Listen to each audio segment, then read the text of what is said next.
Boom, boom, boom. Okay, we should be back. We should be back. FJ89, thank you so much for the call out over on the Purple app. I appreciate that. I think we should be back. Let me know. Let me know. I do want to make sure. Or Alexa, I got your submission. Thank you so much. Welcome in. Welcome in. Wait, hold on. Hold on 1 second. I got to get this updated. See, lost in the building. Come Kansas City, Kansas. Let's go. Everything's at my at the link that's right in the description right there. Starts at 10, and you can skip past that if you want to. See, Losta, welcome in. I appreciate you being here. Yeah, or Alexa, sorry, I just got yours in right there. But let me get a couple other things organized here. Let me see. Let me double check a few things. Behind the songs, welcome in. Sweetest producer and songwriter here. Welcome in. I'm so glad you're here. I appreciate you joining the stream. I appreciate you being here. But yeah, FJ, if you go to the description, or actually, wait, no, you're on the Purple app. FJ, type !submit right there in the chat. Type !submit right there in the chat over on the Purple app, and you'll see everything that you need right there. You can go there. You'll see the submissions. Everything should be really, really easy and really straightforward. And then, or Alexa, let me see. Ollie, thank you so much for the follow. I really appreciate that. I actually can't see. There's like a horrible glare. I have too many lights, or not too many. I have the lights that I need in here, but sometimes I can't see. The chat's all blurred and stuff like that. It's the same. Just depends on how fast you want to go. So like people will come in and they'll send for the consultation, which is the base consultation. And then if you want to go faster or you want to be heard sooner or anything like that, then you can always send more to go in front of people because it'll skip you in the list right there. But it's all the same 20 to 30 minute detailed long form consultation across the board. Really quick, or Alexa, I'm going to, so it's a file upload there. I'm going to remove it from the regular because we don't have that lane open.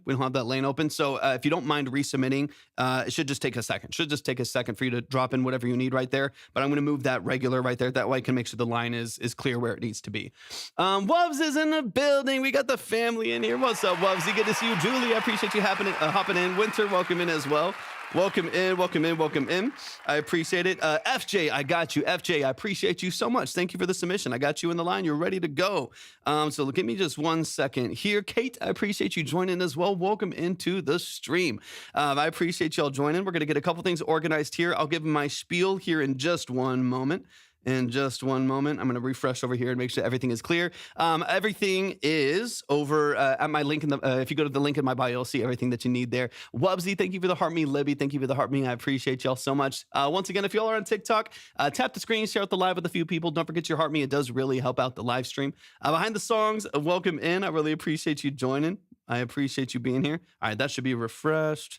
Beautiful. Thank you for the follows, y'all. Really appreciate that. Nathan, welcome in. We're going to get rolling here in a second. Give me just 1 minute. Balkan, welcome in. I appreciate you being here. Let me see.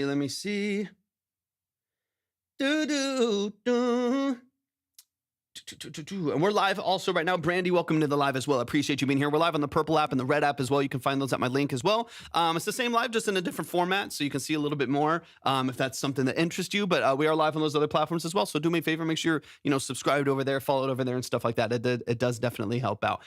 Okay, Styles is in the building. What's up, Styles? Let me keep these up and running here. I'm going to try to keep everything organized as we're kind of getting used to some new flows here.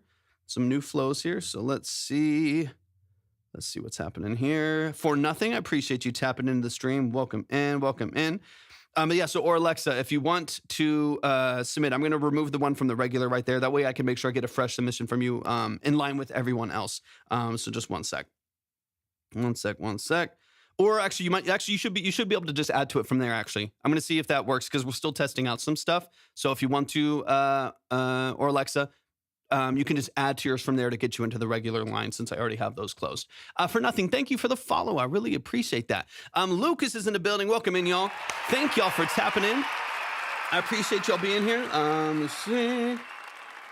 me see. Okay, let's get into the music, y'all. If y'all are coming in for the first time, welcome to Track Talk. Welcome to the family. Welcome to the live stream. I appreciate y'all being here so much. No problem, man. Are you live every day? Nearly every day. I do these live streams typically after my projects and work is done for the day. Lucas, welcome in from Argentina. So sometimes that's like for today, it's going to be like 2.5 hours, maybe something like that. Other days it's a little bit longer. Other days I'm not live at all. So I want to get into a more consistent schedule, but it's been fairly inconsistent lately. Just because, like I said, I do these kind of peripherally to a lot of the other work that we're doing. So, it's a little bit looser of a schedule, but we'll get into some of the details here. I appreciate y'all being here. I really appreciate y'all joining. If y'all are coming in for the first time, I'm really glad that y'all chose to even just for a moment join Track Talk. Joe, so good to see you, brother. Hope you're doing amazing. If you've never been here before, what we do here at Track Talk are 20 to 30 minute multiple listen deep dive consultations on the structure of your music. Thank you for the heart, me brother. Appreciate you. They are long form. They're detailed. We go through your song typically 2 or 3 different times over that 20 to 30 minutes, diving into your mix and master, production elements, sound design choices, lyric and song formatting. We're going to get into the details and the nuances of what you're doing both creatively and practically within the structure of your music. This is not a quick review. There is no trash or pass, no ratings, no polls. It is strictly a really detailed long form analysis and consultation on that structure of your music. I'm not here to roast you. I'm not here to trash you. I'm not here to tear you down. I'm not here to give you exposure. I'm not here to hype you up. This is really centered around the music and the structure of your music. Absolutely any genre, any style, any language, any level of quality or preparedness. We're going to hear a lot from all different genres, some voice memos to Grammy-winning musicians. It's going to be a very large spectrum of quality and input here as far as submissions for the live stream. For those of you who don't know, my name is Torvik. I'm a full-time audio engineer, producer, and session musician. That is what I do for a living. I've done that for the last 14 plus years. I'm also a classically trained pianist. So the whole perspective of the live stream, the whole structure of this live stream is kind of pointed in that direction.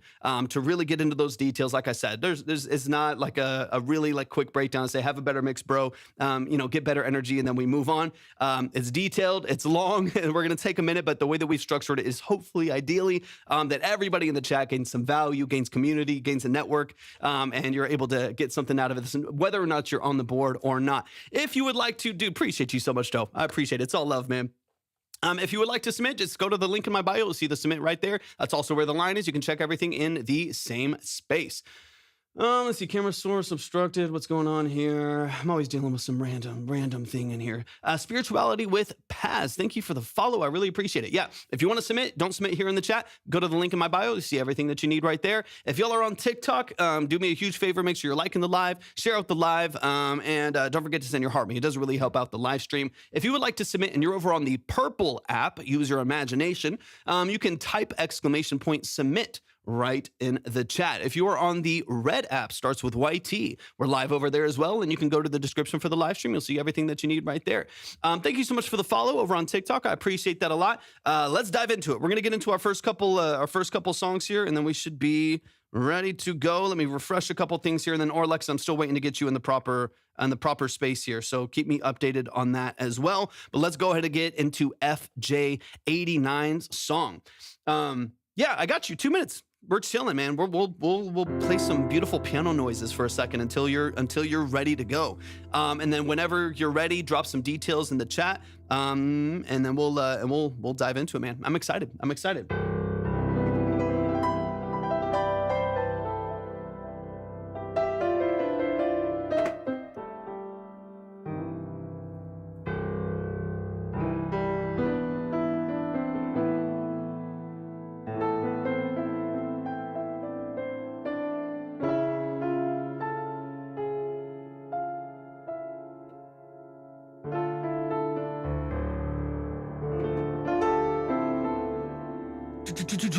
My mixer, sorry, I'm reading some notes here too. FJ, I appreciate you. I appreciate it. John Happy, welcome in as well. I appreciate you being here. My mixer freaking bailed. So right now I'm doing it myself. They bailed. Wait, Anima, was yours the one that was on Fiverr? They bailed?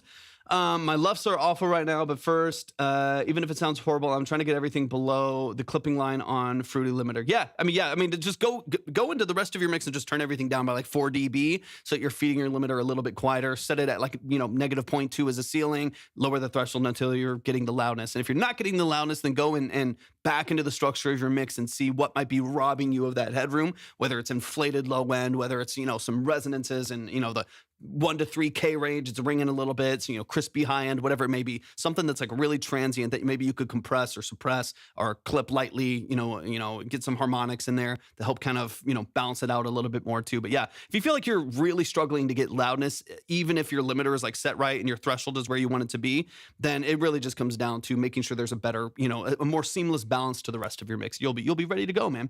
You'll be ready to go. BMB, welcome in. I appreciate you tapping in. Welcome into the stream. Let's see. Is it normal to just sound horrible when trying to level it out? I mean, I guess it depends on what you mean by horrible.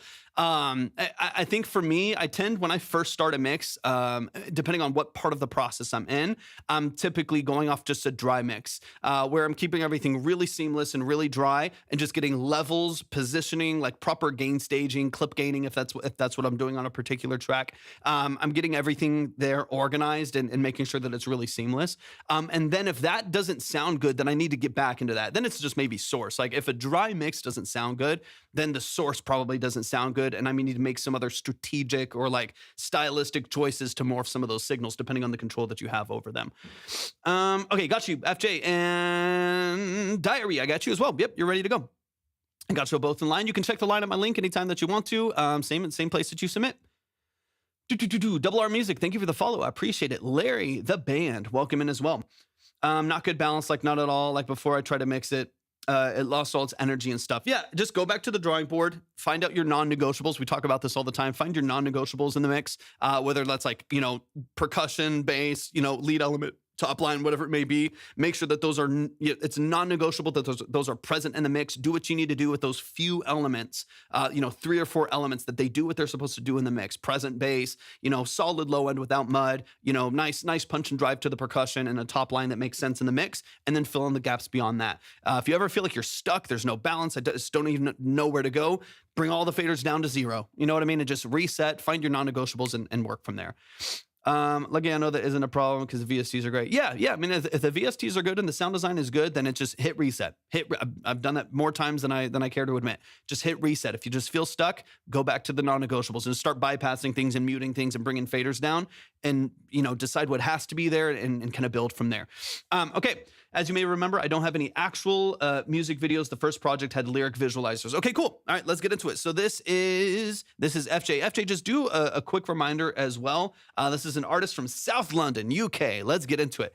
Double R, you can. When it comes to AI music, where I'm open to hearing it, I'm open to listening to it and breaking it down. The thing I usually tell people, these are detailed, long consultations. They're really, really nuanced. So I always want to know how I can best serve you, how I can best bring you value, whether it's songwriting, song structure, formatting, vocal phrasing, production build out, whatever it is. I just want to make sure that I'm valuable. That's the whole goal of this live stream, is to make sure that we're able to get a really nuanced long form breakdown on their music. People submit AI all the time. It happens. But I think by default, because we go into such depth here over this long breakdown, it's probably not as common, but it happens. It happens.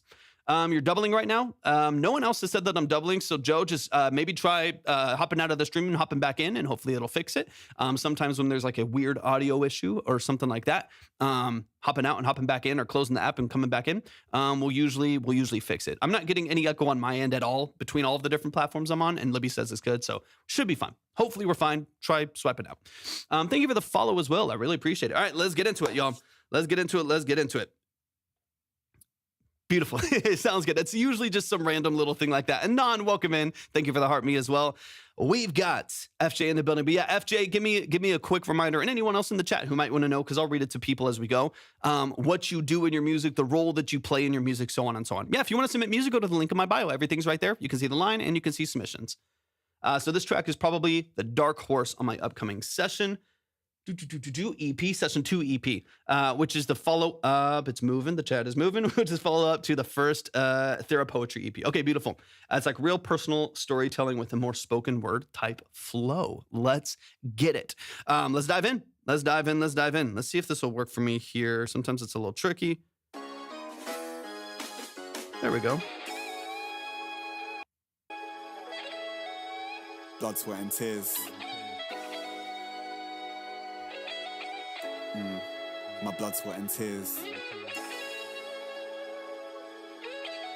Yes, blood. This first verse is for you. Yeah. Hold up. It's glitching on me a little. Okay, I'm going to back it up here a little bit. I want to give it a little bit of a, all right then, thank you for the follow. It's not letting me adjust volume, so give me a second. I'm just going to open it up in a fresh tab here. That way I can have a little bit more control over what I'm hearing. All right, let's get into it.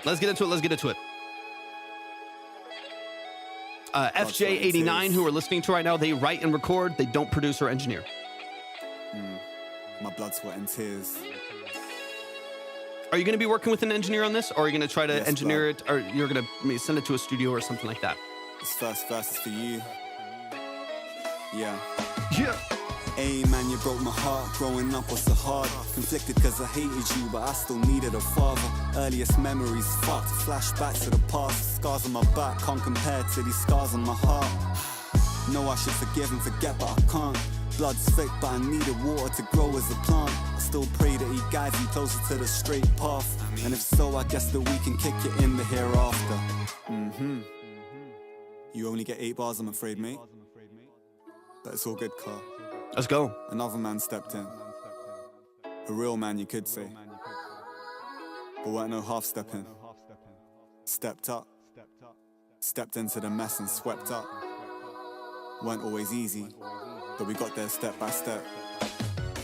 Hey man, you saved my life from the day you were Perfect. Raised me like your own son from when you made mum your wife.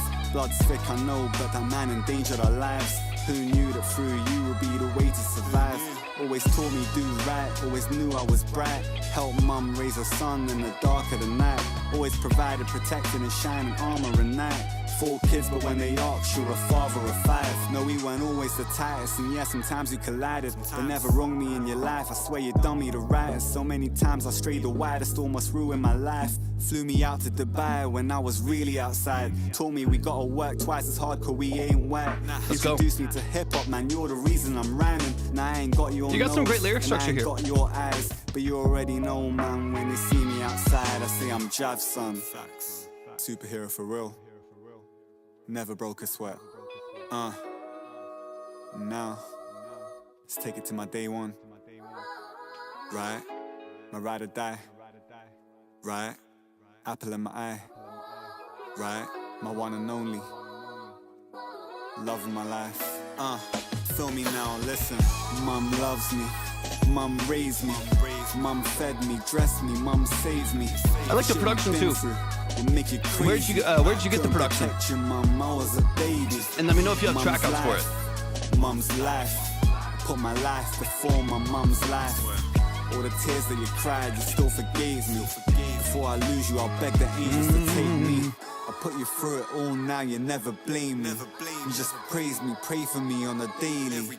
But one verse that can never do you justice. Nah, a mother's love is way too weighty.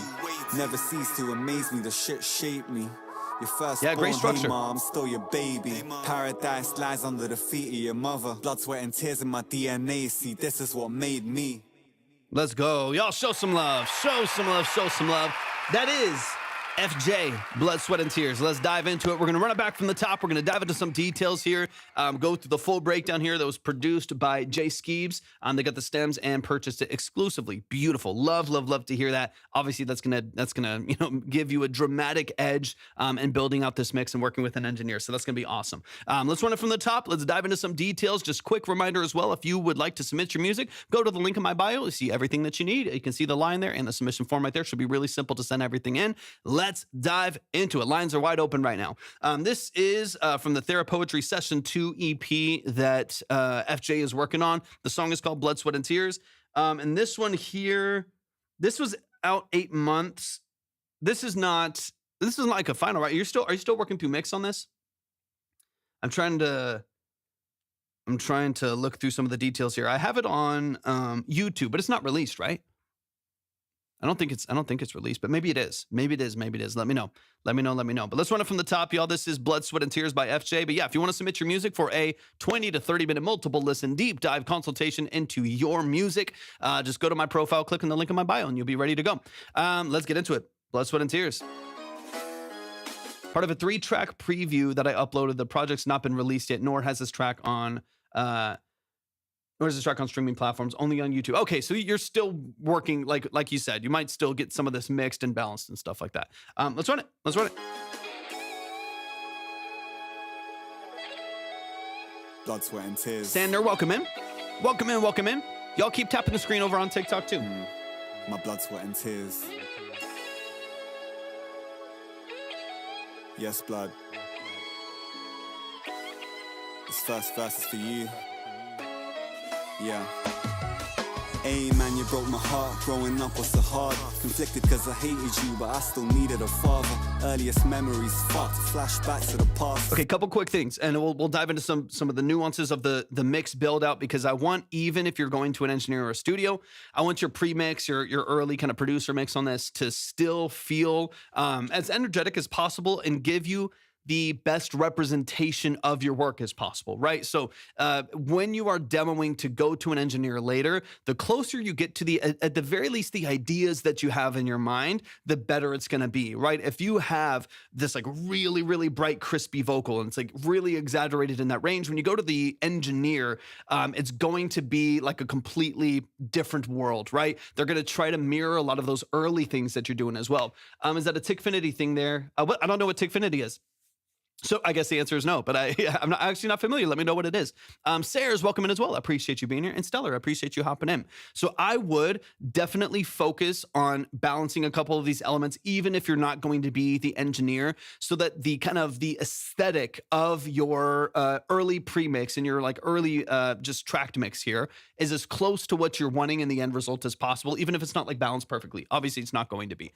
So one of those things right off the bat is the brightness of the vocal. In this case, it's just extremely exaggerated, which you just don't need. This is like a warm, sampled, like MPC 2000 XL style beat. You know what I mean? It's like, it's got this really cool sampled format to it. Everything's pretty like warm and natural sounding, fairly organic in the background, good bass lines, good movement. There's a lot going on there that I really, really like, but that's contrasted with an extremely bright vocal. So it's very, very crispy, almost brittle at the top end. You can soften that quite a bit. You don't really need that really high push at like 10K, 12K in order to allow that vocal to cut through in the middle of the mix.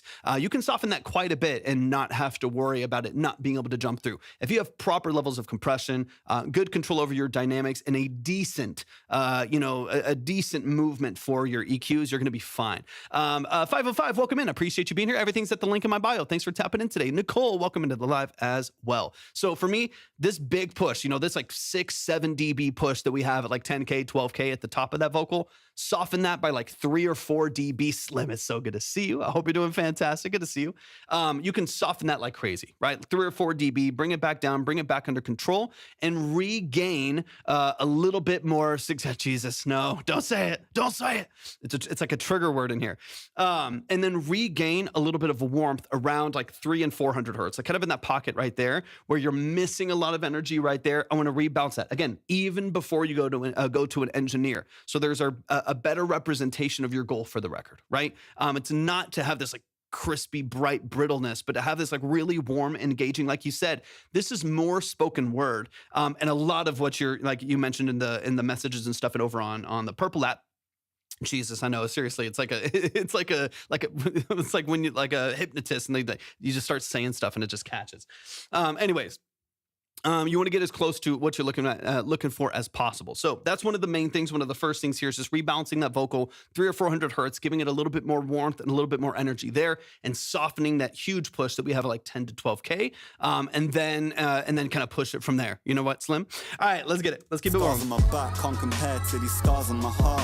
That will also help. Like right now, we're getting a lot of like that sibilance too, right? Those S's, T's, C's, K's, all of that cuts through. There's a lot of lyric structure that has that, those consonants. So you're going to get a big energetic push right there. That'll help control some of that too. You can always drop a de-esser past that EQ as well to help control some of that sibilance. I'm not too worried about that being that it's going to an engineer, but still, I want a good representation going to it. I'm going to listen a little bit further. There's really only one other kind of key thing that I want to look at before you go to the engineer, and that's positioning for layers, when those layers hit and stuff like that. But the actual structure of the song, I like a lot. It feels moody. It feels energetic as far as like the production goes. And I feel like you're doing a great job of just emoting very naturally and calmly within your vocal. You're not doing too much, but you're not trying to. You know what I mean? This is not a hype song. I think you're doing a good job of telling your story and explaining everything well and constructing your lyrics well. I think you've done a great job of actually formatting this. So I'm not too worried about that. This is going to come down to how do you position yourself now for the mix going forward, and how close is the engineer going to get to kind of your vision for the song. No, I should forgive and forget, but I can't. Blood's thick, but I needed water to grow as a plant. I still pray that he guides me closer to the straight path. And if so, I guess that we can kick it in the hereafter. You only get 8 bars, I'm afraid, mate. But it's all good, Carl. Another man stepped in. A real man, you could say. But weren't no half stepping. Stepped up. Stepped into the mess and swept up. You get that huge, that huge push at the top, and Great Waves is in the building. What's up, Great Waves? Let's back it up here. Okay. This little pocket, maybe 2 other things here. So this little pocket here, I want to dissect just for a moment. Again, before it ever goes out to engineering, we do lose a little bit of steam here. Now, I don't mind. I mean, in fact, space is necessary. I don't mind space. Space is necessary, I think, in order to just allow some room for people to settle into the lyrics and understand the dynamic range here before you hit it with the next, couple bars, the next verse, like the next, 16, or so that you go into. I don't mind. I don't mind having some space here. Some of this will be on the engineer to find out some processing, how to like automate the delay tails here to fill some of those gaps. But I also think in just your phrasing, there's a lot of empty space here where the direction just kind of, the attention just kind of goes back to the production, which also simplifies quite a bit right here. And I do wish there was maybe a little bit more, maybe more consolidated in the lyric structure, or maybe there's an extra phrase or something that we need in there in order to pick up the pacing here just lightly. But there's a couple little parts in here that I would love to polish up a little bit. I'm going to run it back just for a second. But really quick before I dive into that, the only other thing to me before you get this, again, this is just an early demo. This is not necessarily mixed yet. When it goes to the engineer, before that, I would position your ad-libs and your doubles and your accent vocals, in and outs, whatever you want to call them, position them where you want them in the mix. Again, so that the engineer is not just dissecting, where it is in context of the mix that you send them, but you have it positioned already where you want them to be to some extent, in a place that's going to be a little bit more beneficial to the mix and making it feel wide and making it feel open. In this case, you have a lot of doubles in your vocal, in and out vocals that are kind of right next to the vocal right here in the middle. So you don't get any offering of like width or energy in the outside of the mix. You have this nice wide production, this big stage for the production. It feels, feels pretty vibrant, feels pretty energetic. And then on the vocal side, you're pretty much just stuck in mono, and your double vocal and your accent vocals, they're pretty close, if not just mono with that vocal, pretty close to mono with that vocal. So you don't really get any of this added energy or positioning in the mix that makes it feel wide or really gives you an accent that really is additive to the mix in any way. It basically just barely steps on the toe of the vocal every time that it comes in. Every time a little double hits the mix and it comes in with an in and out right there, it's kind of positioned in the same space of that vocal. So it just kind of, again, it kind of steps on its toe and operates in a similar frequency profile and space because it's largely the same vocal, just a little bit quieter right there. I would suggest, Cooper, welcome in. Appreciate you being here. I would suggest opening up those vocals and double tracking them left and right. Get them at least like 50 to 70%. If you want to go all the way wide, of course you can. It depends on stylistically what you want out of this, but I would go like 50 to 70% to the outside, track one left, track another one right, double those each time, and then pull them back. Anytime that you start to push things wider and wider, just perception-wise, it's going to feel a little bit more loudness. Kind of, just the more that you isolate to the outside, is going to give you a little bit more presence on the outside there. So I would then pull them back by a couple dB as well, so they're not super pop. You get this big pop of energy in the outside. You basically just want a little burst of energy, a little stack right there, introduce some level of accent to the vocal, open up the stereo field slightly, and then that energy removes. But you don't want so much there that when it comes in, it's really hot, and then when it leaves, it feels weak because the energy is not there anymore. But right now, they're kind of right next to each other, right in the middle of the mix, and I would love to get a little bit more width there because, again, the beat is really wide. All of the vocals are in mono. I would love to open that up to where the whole production, from vocal production and vocal structure all the way to the instrumental itself, all feels really vibrant. It has a lot of great energy to it. Magnus in the building. What's up, Magnus? I hope you have a fantastic day yourself. Welcome in. Welcome in. If you don't mind talking about yourself for a second, could you share your credentials? Yeah, for those of you who don't know, I give my spiel kind of, I don't know, every 30 minutes throughout the course of the live or something like that. But for those of you who don't know, my name's Torvik. I'm a full-time audio engineer, producer, and session musician. I've been doing that for the last 14 plus years. And I'm also finally real English. Wait, what do you mean? Oh, talking about, normal stuff. I was like, wait, what do you mean, Slim? Yeah, not talking about frequencies and whatever. Yeah, but anyways, I've been an engineer, producer, and session musician professionally for the last 14 plus years. Trained in studio, did a 2.5-year private mentorship in studio where I learned audio engineering, studio tracking, live sound engineering, so on and so on. But I've been producing for largely the last 19, 20 years as a whole, just professionally for the last 14 plus years. I'm also a classically trained musician. I was classically trained in piano from the ages of 6 all the way through 19. And that's where I also did guild and, stuff like that.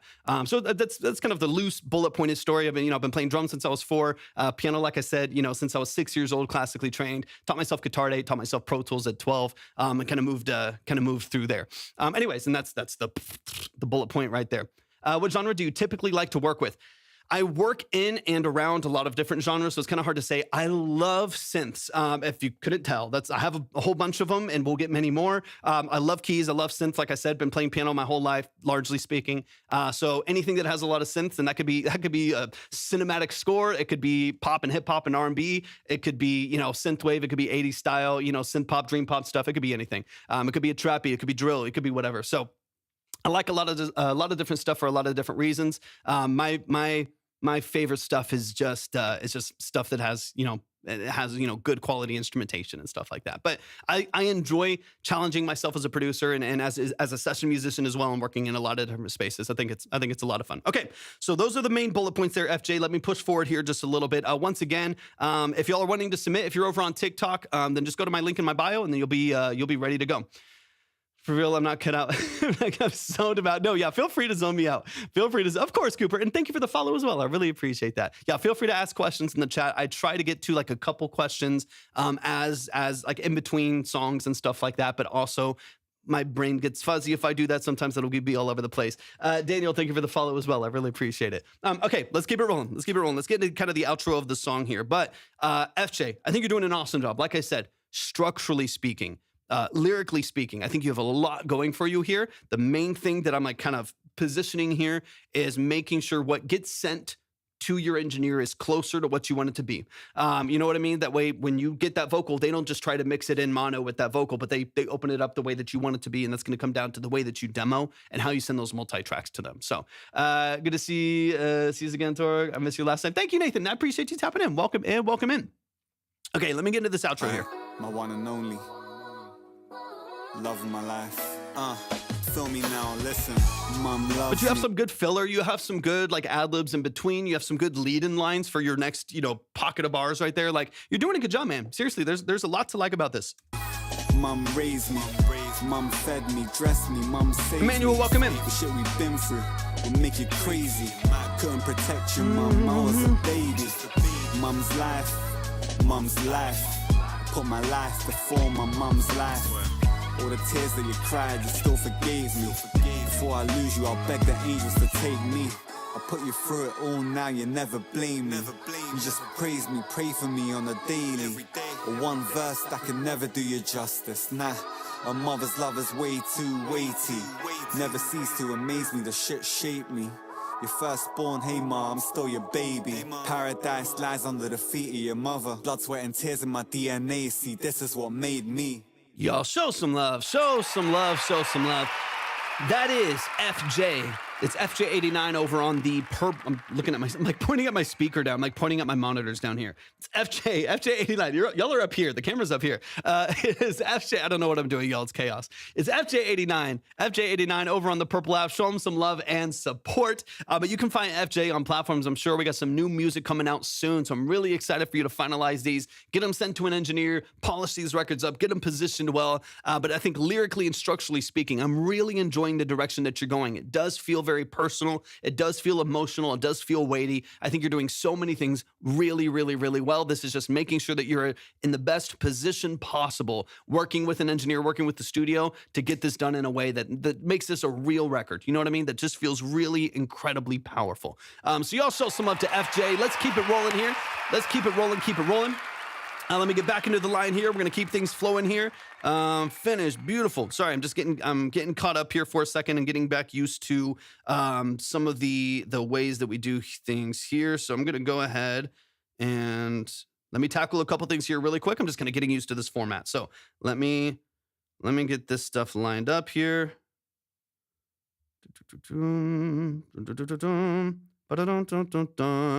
All right, let's get it. We got Magnus in the building. Magnus, hop in the chat. We'd love for you to be here if you are, if your music is the one that's getting heard. If y'all want to submit your music, Nathan, thank you for the Go Popular. I appreciate it so much. Jamal is in the building. Jamal, I hope you're having a beautiful day. If you want to submit your music, go to the link in my bio and you'll see everything that you need right here. I will be closing the line here fairly quickly. This is not going to be a very, I mean, I'm still going to be on for like 2 hours. Don't get me wrong. Still going to be on for like 2 hours, but we take a while. We're getting into details. We're diving deep into the music. So, and probably in the next like track or two, I will switch some things up. I just got to make sure that I get everything organized here. Let me just see. Hey, not a problem at all, Cooper. Feel free to hang out, man. Get in the community. We always have a really supportive community here as well. So there's never any pressure to submit, never any pressure to get involved when you're not ready to. Take your time, man. Enjoy the live, or chill as long as you're able to. Connect with people, network with people. Appreciate you so much, man. I appreciate you so much for tapping in today. All right, let's keep it rolling. We got Magnus in the building. This is called My Girl. Done all of it myself and alone. Hope you like it. It makes you happy. I mean, it's music. Music makes me happy. So let's get into it. Let's see. Let's see. Would love some general song feedback. Okay, beautiful. Yeah, any details that you have? This is looks like this is out on Spotify. So y'all can go like the track, go add it to your playlist. Let me open it up in a fresh browser over here. That way I have a little bit more control over audio, but let's get into it, man. This is My Girl by Magnus Molstad. Am I saying that correctly? I want to make sure I get it right. But let's dive into it. If y'all are over on TikTok as well, do me the biggest favor. Tap the screen like crazy. Share out the live with a few people. Don't forget to send your heart me for the day. It does really help out the live stream quite a bit. And then once again, if you want to submit, everything's at the link in my bio. The line is at the link in my bio. I'm gonna handle probably another 4 or 5 songs or something like that. I think we have 5 on the list. So keep that in mind, and we'll try to move at a good pace here. This is Magnus. The song is called My Girl, and Magnus, I think it's my first time hearing you, if I'm not mistaken. So I would love details. You give me some details in the message there. Anything else you want me to know about what you're using, the process, like anything like that, feel free to trauma dump in the chat and let me know what's going on. And let's get into it. This is My Girl by Magnus Molstad.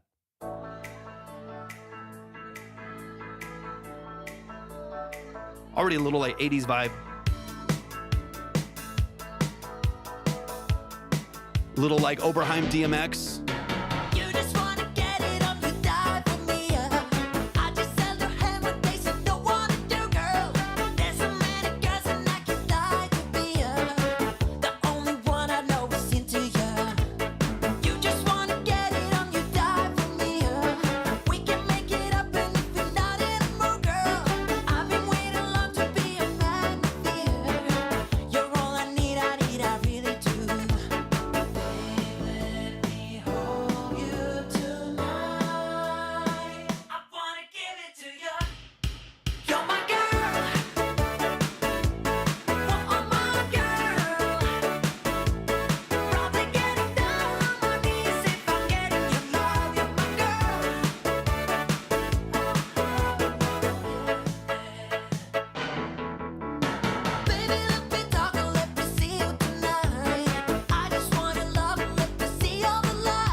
Westfall, I got you. Appreciate you.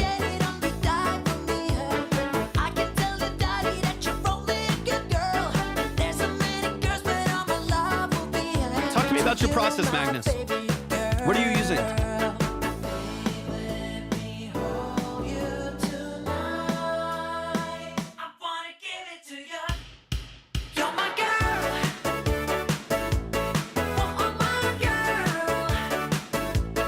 Yes, sir.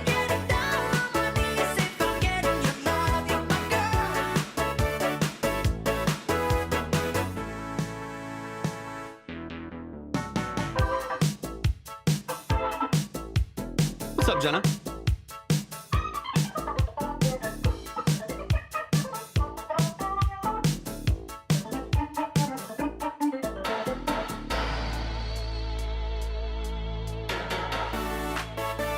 For sure.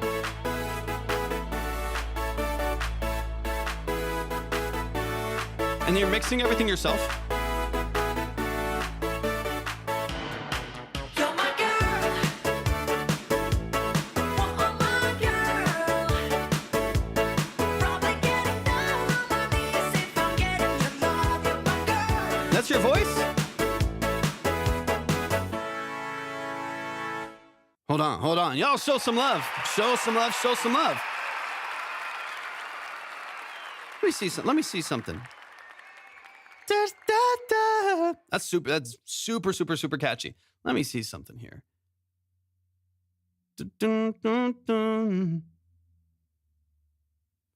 14 monthly listeners. This was put out last year, or is this newer? Yeah, this was from 2025. Yeah, I'm kind of the thing that I'm kind of interested in is, I mean, obviously the vocal show. We'll dive into some details here. We'll dive into some like nuances of it. 85, welcome in. I appreciate you. Yeah, 100% 80s vibe. Thank you for the follow as well. I really appreciate it. Just ask, welcome in. I want to dive into a couple details here, but what I'm really intrigued by is the profile's really small. The monthlies are really small. I don't think is this claim? Hold on.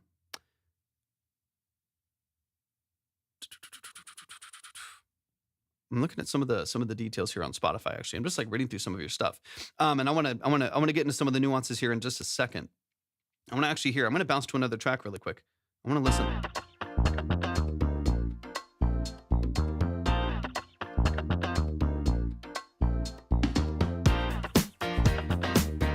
Yeah, I just wanted to kind of see like what the actual spectrum. What's up, Baby Blue? Welcome in. The actual like spectrum of the music is. Okay, let's get into it. Yeah, I'm in. Let's dive in. A10 is in the building. The legend in the building. Let's dive in, y'all. Let's dive in.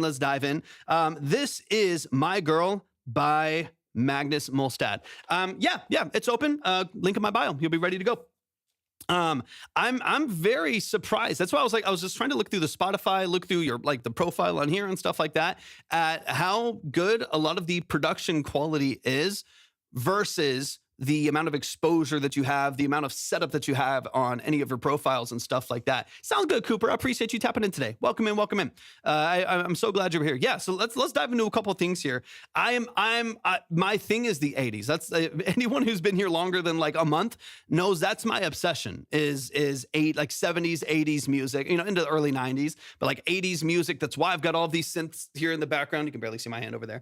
That's why I've got all these synths in the background. Most of them, a good chunk of them from the 80s and early 90s, with more to come. Like I love that era. So I'm really impressed with your ability to really tap into that era, that aesthetic, and build a sound that makes a lot of sense. I'm really surprised at the exposure level though. That's the thing that was kind of throwing me for a loop a little bit. And I was trying to kind of dissect it a bit. Was the 59 followers, the 15 monthly listeners with music that's of this caliber as far as production. Use the Moog plugin from Apple, actually really good and authentic. 100%. I use if I'm not using like the Poly D. Well, my Poly D is broken right now. I have a new one coming in, but it's going to take a couple months. But anyways, my Poly D is either what I would use, or the Universal Audio one's pretty good as well. If you're doing VST production, then the Universal Audio one is pretty solid as well. Another pretty authentic representation of it. All right, let's get it, man. Let's run it from the top. Let's dive into some of these details. Let's get into the structure of this. But yeah, the fact that you did all this yourself. Yeah, the UAD Moog is awesome. It does a great job. There's some differences. Obviously, one of the things that I like about the Poly D is its core circuitry in the fourth oscillator that also does have an oscillator hold as well, so you can keep a consistent pitch for the fourth oscillator depending on where you want it in like a bass line or like building a chord in the sequencer right there. That's really nice. So there's some reasons why I'll go with the Poly D over maybe like the UAD plugin for the Moog. But they're both great. I'm not some like purist, which that's like, as much as I love hardware synths and analog synths like I have, like I'm not a purist in the way that sometimes it's more convenient to recall. It's more convenient to build out with a VST and with a plugin, and there's absolutely nothing wrong with that. For me, it's all been about hybrid and everything. Like my tracking gear, whether it's instruments, a hybrid approach has always worked pretty well for me. Okay, My Girl by Magnus. Let's dive in, man. Let's get into some of the details here. Let's dive in.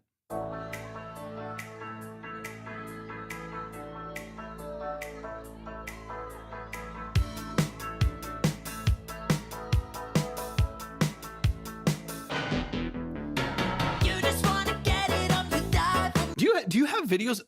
Excuse me. Do you have videos of you singing on your profile?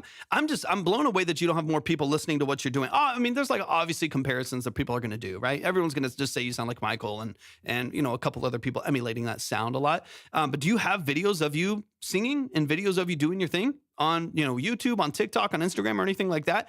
I mean, that to me is probably the missing piece then of why you're not getting traction for what you're doing, especially over a year now of some of these records having been a year to 2 years that some of these records have been out. I just held her hand when they said don't wanna do, girl. There's so many girls and I can't lie to be the only one I know is into you. You just wanna get it on, you die for me.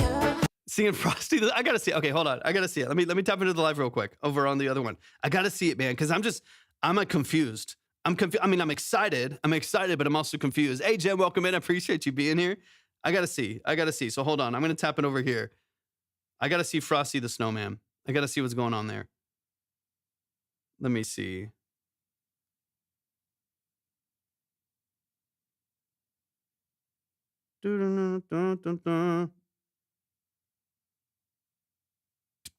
Is it an older video? There's not that many on here, so let me see.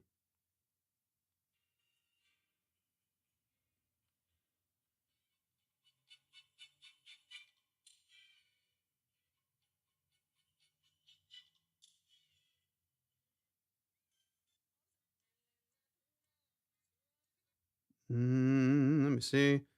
I'm so intrigued. So I want to see you singing.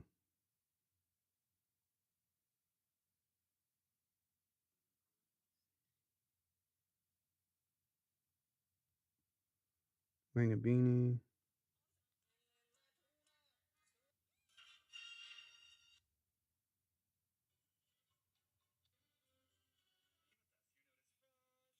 Oh, here.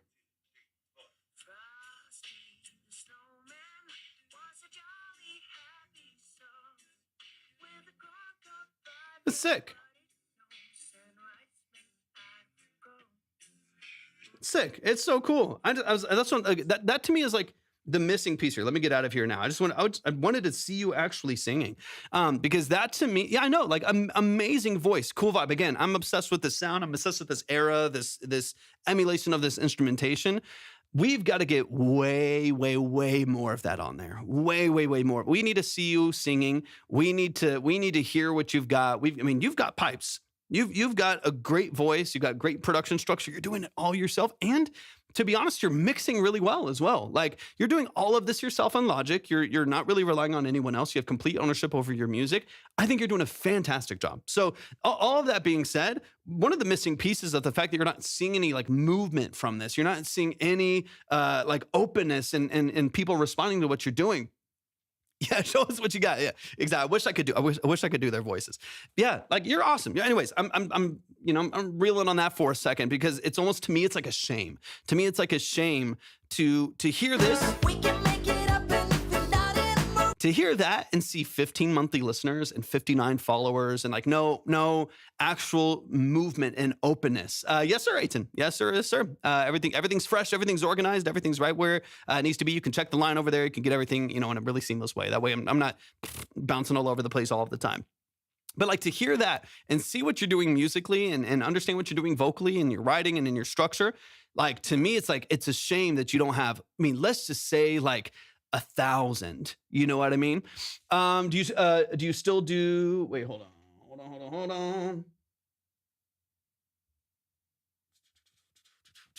Do you still do holds? I will. I think it's like automatic now. I'm still working that out. I've only used this once. So that's what I'm still trying to figure some of that out. I don't necessarily think so right now. I'm going to try to figure it out. But most likely, what will happen? Every single one of the streams are saved to YouTube. So most likely, what will happen is if you don't get heard, it'll either just automatically kick back to you, or if I do end up going through it and you're not here, then all of it will just be saved to YouTube in the VOD. Let's see. Hello. I love your chat rules. Happy to visit by 0101011001010. 11-0. Thank you so much. Thanks for tapping in. I appreciate you being here. Welcome in. Sounds good. Welcome back with the headphones. Ain't nothing gonna break my stride. The 5-6 that I heard from this track reminds me of that. Yo, 100%, 100%, it's beautiful. Yeah, I really don't know how to promote, and to be honest, I'm not happy with what I've released. I mean, okay, so I mean that's a whole other thing, right? You actually enjoying the process of it. I mean, I as a creative, it can be really challenging to, you fall out of love oftentimes with your earlier work. It happens, I think, to everyone, where you create something and then you grow and you morph and you build and you become someone else even, you know what I mean? Like life happens, and sometimes it can happen quickly. And you look back 2 years at a song that you wrote and you're like, I'm not even that person anymore. You know what I mean? Like, that can be strange, right? And as a creative, I think we probably go through that more often than other people do, because it's reflected in work, and it's not always reflected in other people's work. Like if you're just doing your job and you're going about life and going about all of that stuff, like you're just not going to be as connected to that process. But for me, when I write a song, when I make a piece of art, when I produce a piece of music or score something, that is like reflective of my life in a moment. It timestamps me with creativity to a moment in my life. And because of that, it can be really challenging to like go forward and be like, ooh, like, I don't like that. I don't like what I said. I don't like the way that I'm not even that person anymore, right? So there's half of it where you accept that as a creative. When you were going to make thousands of pieces of art over the course of your creative career or just your hobbying, there's just some acceptance that has to happen of like, I'm going to look back at things and not enjoy them as much as I felt the energy of them in those moments. But that is not to say that someone right now can't be going through something similar to what you were doing 3 years ago, and it be the perfect song in the perfect time that they can relate to, that they enjoy, that makes them happy, that makes them cry, whatever it may be, right? Makes them emotional, it makes them feel connected to some, sequence in their life or whatever it may be. And that could be perfect right then, right? So you never know. You never know. So keep in mind that most art to people that come across it is new to them, whether or not, I mean, that's like a good example is right now too, like a lot of people with Michael Jackson. This is a good example. Michael Jackson is being introduced to brand new artists, which is crazy. Brand new audiences now, especially with the new movie coming back and he's getting billions of streams again, right? But like with the movie coming out and stuff like that, or the series, I think that will come out. There's new people finding Michael Jackson, which sounds crazy. He's been the biggest forever since he was a child. And there's still new, fresh people coming across his art, relating to the lyrics, feeling the energy of his music, years and years. When we're talking, 20, 30, 40 years later. And so that's why I think it is important to sometimes like let it go a little bit, like let some of that go, just so that people can still live in your art and they can still relate to your art and so on and so on. So I think you should be proud of I love what you're making. I mean, this is a great example. I appreciate y'all. Y'all are awesome. This is my podcast, right? People are like, you should do a podcast. And maybe someday I will in some format. That's kind of what this is, just with some consultations in between it. Can we hear 10 seconds of beat it? It will trigger demonetization and some copyright strikes. So I try not to if I'd have the control over it. Anyways, I'm probably going to get that anyways because this is a release track. But anyways, you get the idea. Live with the art. Live with the art. And then I think like for me, a lot of like, and my music personally is not the biggest part of my business in any sense, right? I am an artist, but most of my music work comes from doing it for other people. That's not something I'm like promoting often, but most of the like small successes, even of like editorial playlists and stuff like that, have happened years after songs were released. In fact, every single one of the like editorial playlists that I've ever been a part of, have ever been, dropped into, of like hundreds of thousands of listeners, have all happened at the minimum like a year and a half to 2 years after the song was released. So don't feel like these songs can't still have some legs and can't still have some, some movement for them. In my head, I can hear the song as the #1 global hit and I can't really get there alone. I mean, there's maybe, if this comes down to your capacity, there's maybe some truth to that where it can be very challenging to do on your own. At the same time, a lot of it just comes down to your ability to like, crack open the shell a little bit, step out of what feels comfortable to you and find a method of content that makes sense for you. You know what I mean? Find a version. It might not be skits. It might not be, whatever Nick D's doing and whatever Connor is doing and whatever Citizen is doing over here. Like, it might be a very specific version of it, but find what version of your life and your environment and what makes sense to you that makes sense in content, and then do it at scale. Do it 1,000, do it 1,000 times. But I think for it to have some legs and for you to actually get some movement for what you do, it has to be somewhat sustainable. So I think that's the challenge for most people. Let's go a little deeper into the song. I'm really enjoying the music, and I hope even some of this other stuff is somewhat valuable, even though I'm not getting just into the nuances of the music, but hopefully it's somewhat encouraging to you at the very least. Can we imagine an artist in the future bigger and better than all we have ever experienced? Is that not what is happening again and again and again? 98, welcome in. I appreciate you being here. Thank you. Yeah, I appreciate it. I think there's crossroads, not to dive too much into it. What do you mean, FB? What do you mean? There's like a crossroads of certain elements of like when music videos were taking off, when streaming became a thing. You will see eras of music that are kind of peaked by certain artists that were at the forefront, had the most money. Oh yeah, feedback. Yeah, 100%. Just go to actually Rio. You can just type exclamation point submit, and you'll see the link pop up. Sorry, I was thinking Facebook for a second. I was like, Facebook. Man, my brain's all over the place. And so you'll see that with people like Michael Jackson and artists of that era. You'll see that in like major touring rock bands in the late 80s and early 90s. You'll see these like waves of things that change. When music changes a little bit, there's these peaks. You'll see those look at like the Justin Bieber, Taylor Swift, Drake kind of era of music in like 2000s to 2010s and the introduction of like online streaming and DSPs. You'll see these waves.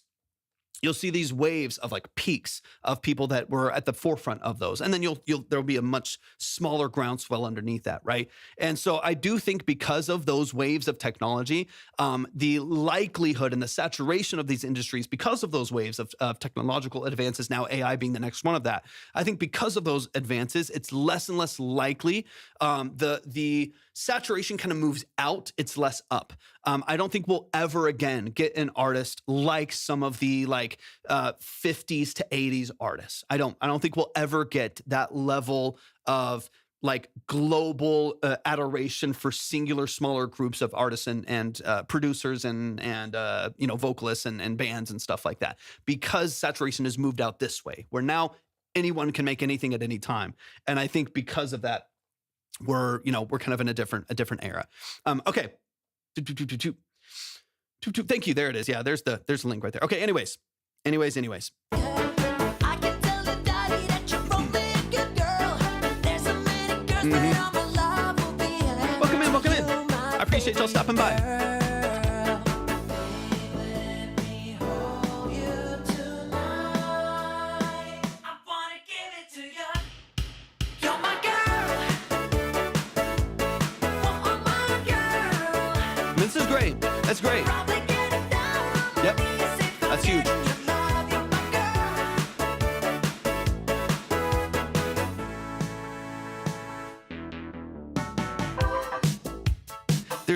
There's so much of this that reminds me of the 80s. Obviously, in your sound design choices, the classic Oberheim, DX, DMX, production sound design, the synths, the chorused piano, the gated drums. Like there's so much about this that I just love. But to me, one of my favorite things about the 80s, which of course is the sound of it. I love synths. I love all that stuff. Like I absolutely adore that whole world of music. At the same time, for me, one of my favorite. What's up, Snow? Welcome in. It's good. Just type exclamation point submit. We're all running through aux right now. That way, it's super streamlined. And hi as well, Snow. One of my favorite things. Used to have one, Aiton. Why'd you get rid of it? I want one so bad. I'm hopefully about to get an MPX, or not an MPX, an MPC X in here, hopefully soonish. I just need to sell some things. But hopefully I'm going to get one of the 2000s, 2010s, like earlier, either like a 2000 XL or maybe one like a generation newer, one of the bigger ones. I really, really want to get something like that. And so maybe I'll just download the original samples from some of these early 80s drum machines. Of course, like the Lindrum, the Lin 9000, 909, 808, 707, 606, stuff like that, and just get them all on there. And then just use the MPC. But at the same time, Judah, thank you for the mustache, the hat and mustache. I appreciate you. But that's, I'm debating on whether like I save up over time and get these vintage machines because as you know, I love them. I love them. Yeah, the DM, right? The DM. I love them. I love them. I love them. But at the same time, I could use, a lot. The LM1, yeah. LM1 is fantastic. It's fantastic. And obviously it's legendary for a reason. So it's a TikTok noob. I don't get. I'm sorry. Zero Crossing. That's over on Twitch. My bad. And it does get confusing. I'm live on 3 different platforms right now. So if you're on the purple app, as we call it here, to get past TikTok's greedy bots. If you are on the purple app, which you can find in my link, you can type !submit and you can submit there. If you're on TikTok, you can just go to the description. Or go to my profile and click on the link in my bio and everything's right there. Yeah, because there was the early DX A10, there was the early DX, and then the DMX. The DMX had MIDI, which was obviously that's a huge step forward. I mean, gave you so much more control and being able to actually tempo match and make adjustments and stuff like that, which is so fun. Thank you for the follow, appreciate it. That didn't happen on purpose. Yeah, and there's a lot of people that didn't know what they had, right? Like even I have this little guy next to me actually. This little guy right here. This is one of my favorites. This thing is so cheap and you know what I mean? Like this was a toy in 1986. This is one of my favorite synths that I have in the studio.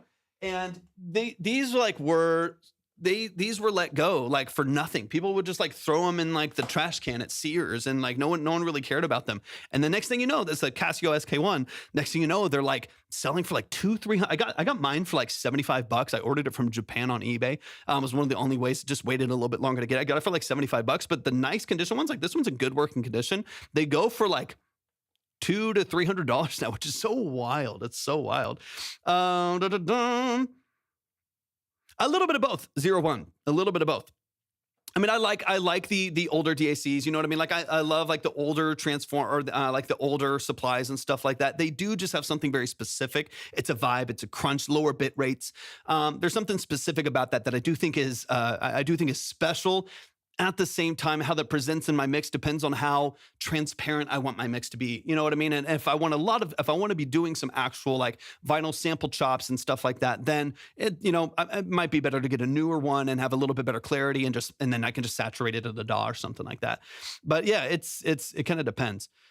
I got given a Model D. You got given a Model D, an original or a reissue. It doesn't matter. The reissue is $5,000. Are you serious? You got given a Model, dude. I'm waiting for that divine moment in my life where someone drops a Model D in my lap.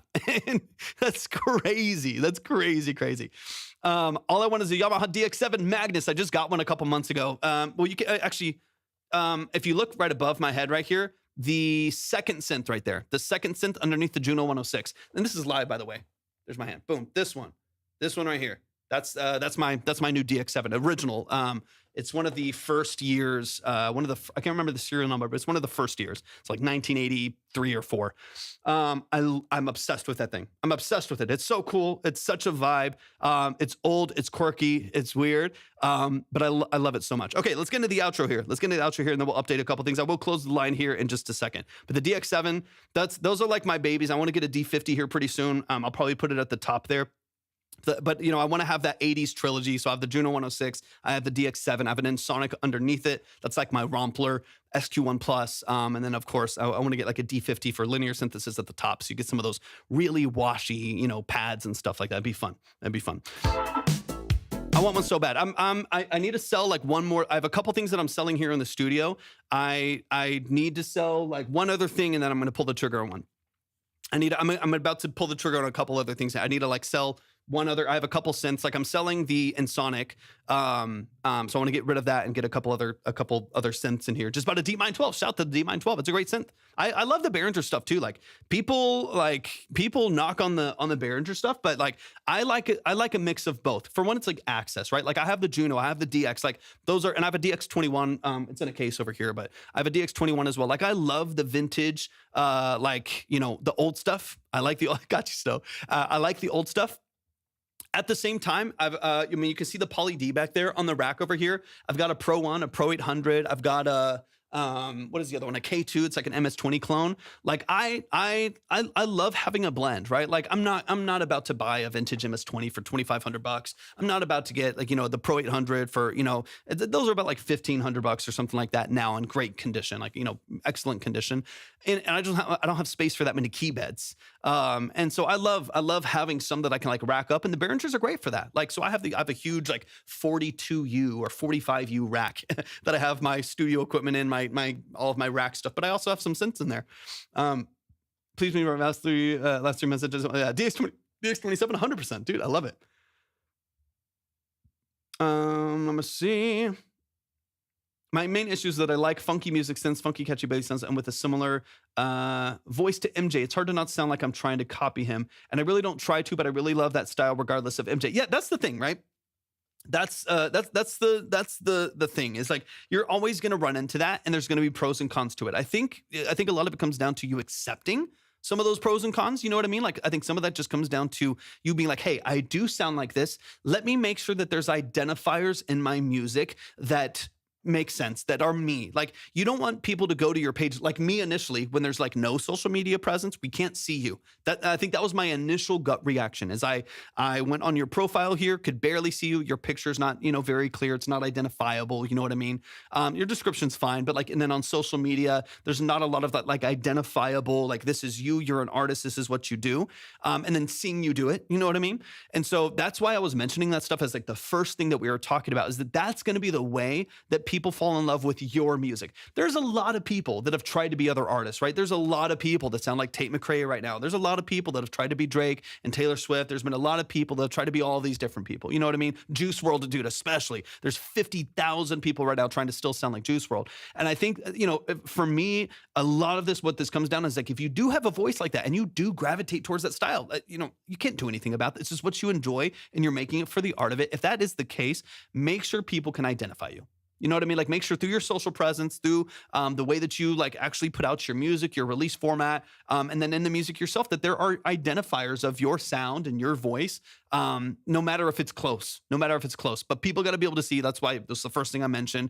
We got to make sure that we can see you doing what you do, because I think that's going to be vital to people connecting with you and not just seeing you as like a cover band. You know what I mean? But falling in love with your personality, your charisma, your music, and your sound, even if it's close. Especially now. I mean, that's great. That's really popular sound. There's a lot of 80s, like even like modern artists, like popular artists that have a lot of like 80s aesthetic and stuff like that. So anyways, let's get into this last section here really quick, and then we'll move on.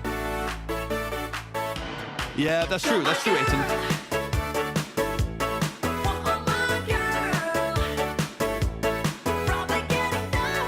I just wouldn't really, this to me, it's like, it's not overproduced in a lot of ways. And so I would not touch this too much. As an engineer and critical listener, and at the time, musical creator, what are your thoughts on collaborating with several people at once? Like 5 to 10 people working on a piece. Do you have experience with this? I'm curious. Yeah, let me finish the song really quick, and then I'll dive into the questions really briefly.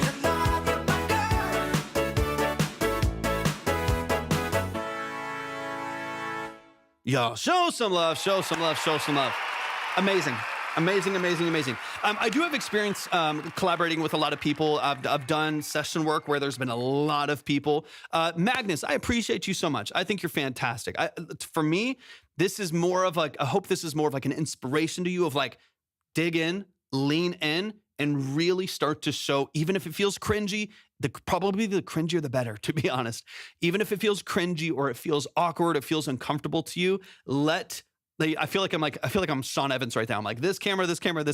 Let the people know what's going on in your life. But that's how I feel. Like I as now just a fan of this era, of this sound, and as just a fan of you and your music now, I want to hear more from you. I want to see more from you.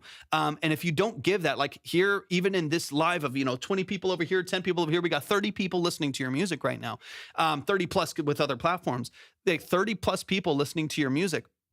And with that being the case, give them something to come home to. You know what I mean? Like, give them something to like, oh, I'm going to go look him up on Spotify. Make sure there's something there that identifies you. Oh, I would love to follow him on his journey. Make sure that journey is there for people to be a part of, because you're excellent. You're really, really talented, especially in this space. I think you're doing a fantastic job. keep pushing, keep, improving on what you're doing. But that to me is one of the biggest things. Is like, I don't want you to lose steam. I really, really want you to be able to push in a way that makes sense for you. So y'all, please show some love. Let me get this updated here really quick. I will close the line here in a second. Once I get Ever Snow, I get everything in there, and then I'll answer that question really quick. I know I'm doing a bit more question answering, but keep in mind, y'all, I will have to close the line early, which means there will be some songs that are saved or pushed back. Just keep in mind, I got a hard out at like 7:15. It's Spurs night. I'm sorry if you're against that. Hey, I've lived in San Antonio my whole entire life. We're eating off for the Spurs. I don't care what anybody says. I will always, of course, make sure that y'all are taken care of. Either it will be sent back, it'll be saved, or I'll figure out how the platform itself handles that, and make sure that y'all are good to go, that y'all are taken care of. But let me make sure I've got everything updated over here really quick. But it's Spurs night, baby. First night of the finals. I'm not missing that for anything. Okay, so just a side note there. Let me see. Let's see. I've got Westville. I've got Aiton. I've got. Let's see. Let me close this one here. Boom. I'm going to keep all of this organized. Magnus, I appreciate you so much. I appreciate it so much. Let's see. Let me keep all of these in the right space. Eddie, get out of here. Eddie, I'm going to ban you. I'm going to ban Eddie just for saying that. Get out of here. You're muted. You're gone. You're banned forever. Matthew, thank you for the follow. I appreciate it. Wemby is going to be 28 feet tall by 2030. That's a fact. That's a fact. That's actually a scientific fact. Okay, really quick on this question. Musical creator. Okay, so there has been some collaboration that I've done that has been 5 to 10 people. There was a collaborative songwriting session that I did. In fact, that the song had a couple. I produced some of it. I was brought on as a session musician for the live tracking of it, and then they also was one of the songwriters in that session. This is years and years and years ago. But that session, there was 4 songwriters. There was probably like 3 or 4 other producers, and there was a lot of movement to it. There was a lot of movement to it, and it was challenging. So one of the things is we got ego out of the way really quick. We got ego. I think this is really important if you're collaborating with a lot of people. If you are doing collaborative songwriting, if you're producing with multiple people, get the ego and the money out of the way right off the bat. So we came into it as songwriters and said it's an equal split down the middle. It's 25% a piece across the board on the publishing side, on sync fee side, on whatever it is, right? We're going to make sure all that's evenly split. On the producer side, whatever the producer split at the time was, well, I want to say it was like 20% mechanical for all the producers. I think there was 4 producers on that song, like different musicians that had inputs on the song structure. 25% of that across the board, right? We usually got 5% of the mechanical, whatever, however, I don't remember the exact deal or whatever. But it was like, before we get into it, let's get money out of the way. Let's get ego out of the way. If you say 7 more words, you don't get 7 more percent. Like, we're all going to come into this to make the best possible record, and all of it, the common, North Star of us is like, let's just write a good song, produce a good song, and what comes of it, what comes of it. If it goes nowhere, it goes nowhere, and none of us get anything anyways. And if it goes somewhere, we all win, and all, rising tide lifts all ships kind of a thing, right? But we got the ego out of the way right off the bat. And I would encourage anybody doing this. When you're working with clientele, for one, make sure it is a creative vision that matches, right? Like, if you go into work with someone, don't make the first thing money, like the first thing. Make sure that creatively it makes sense. I think that's really, really important. Creatively, are we going to be on the same page? Communication wise, are we going to be on the same page? The vision for this record, is it going to be in a space where, like, this is something we can all work together on a common goal, and it's going to make sense for everybody involved? Once the creative vision side is done, and you're getting all those things taken care of, then you can start to talk about, like, now that we know we're all on the same page and these people are not doing it, we are going to do it. This is all going to be seamless. Now let's talk money splits, whatever, get contracts out, write it out, boom, get that out of the way. Now let's create. That to me has worked every single time. It has worked every single time to just get the nasty stuff out of the way, instead of like finishing a record and you get to the end and then the producer's like, hey, I typically get 30%. And you're like, 30%? What the fuck? Like you get like weird ego in there, and someone else is like, hey, I know there's 3 producers and the max mechanical split is 10% right now. I usually get 10% on my own. Can I get 8? And you're like, well, then that just is 2% for the rest of us. too much. And you don't want to do that when the song is done and you're putting a damper on the final creative process or like the process of actually getting it out there to an audience. So to me, it has always been good. If there's a lot of cooks in the kitchen, like Eddie said, if there's a lot of cooks in the kitchen, it can be really valuable to get the annoying stuff out of the way, and then just create. Then how good you make the song is to the benefit of everyone involved, and you're not nitpicking things and dissecting things too much, but you're really just trying to make the best possible song, because and you're challenging yourself as well, and you're challenging each other, right? So if the other producers and songwriters that you're with also come with incredible ideas and great support for their craft, then that lifts you. If they write a phenomenal song and y'all are all in this together and you're splitting everything, then you win too when that song gets 2-3 million plays, whatever it may be, right? I get 10% of all streaming revenue. In 2 years, I'm gonna get a chalupa. That's fact. No, literally, I had chalupas for dinner, right before I got on the live. It was like 4 p.m. Not right before, but I had literally just had chalupas. So that is basically all you get. It's basically all you get from it. But you never know. I mean, that song that I worked on, it pays me like $20 a month in perpetual royalties all the time. It was a part of a small publishing deal at the time. I got some radio play and like stuff like that, and it was cool. And this is years ago, different genre and style than I do now, for sure. But in that space, it worked really well. And it can pay. But that's where it can be good to collaborate with people and connect with people and network with people, because it really makes a difference. It really makes a difference. Okay, let me get all this updated here. Let me just make sure that we got the board current right now. Diary, no worries at all. Just make sure. Let me see real quick. I appreciate the submissions, y'all. I am going to go ahead and Snow, I see you. I got you. I appreciate you so much. Let me see. Is that DID? Is that you? Diary? Is that you? I'm looking at the list, and that's not the top one that I have, but I do want to make sure that I am doing the right one in the right order. That's you? Okay, beautiful. I just want to make sure, just because I saw different names on different platforms. So I just wanted to double check. Thankfully, it organizes it for me. I'm fresh to it. Great. Thank you for the heart me. I'm fresh to it. So I just started using this platform. No, DID. Oh, DID is Dre. So that's not you. Okay, hold on. Mine is Leech. That's what. Check the line. The line's same place you submitted. Line's at the same place right there, because I don't think you're not next right now. We got a chunk of people ahead right now.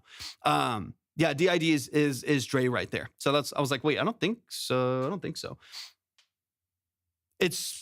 I don't even have to think about it, Aiton. It's worth it. I tried it yesterday and it was chaos because I was fixing everything and getting all the tech worked out.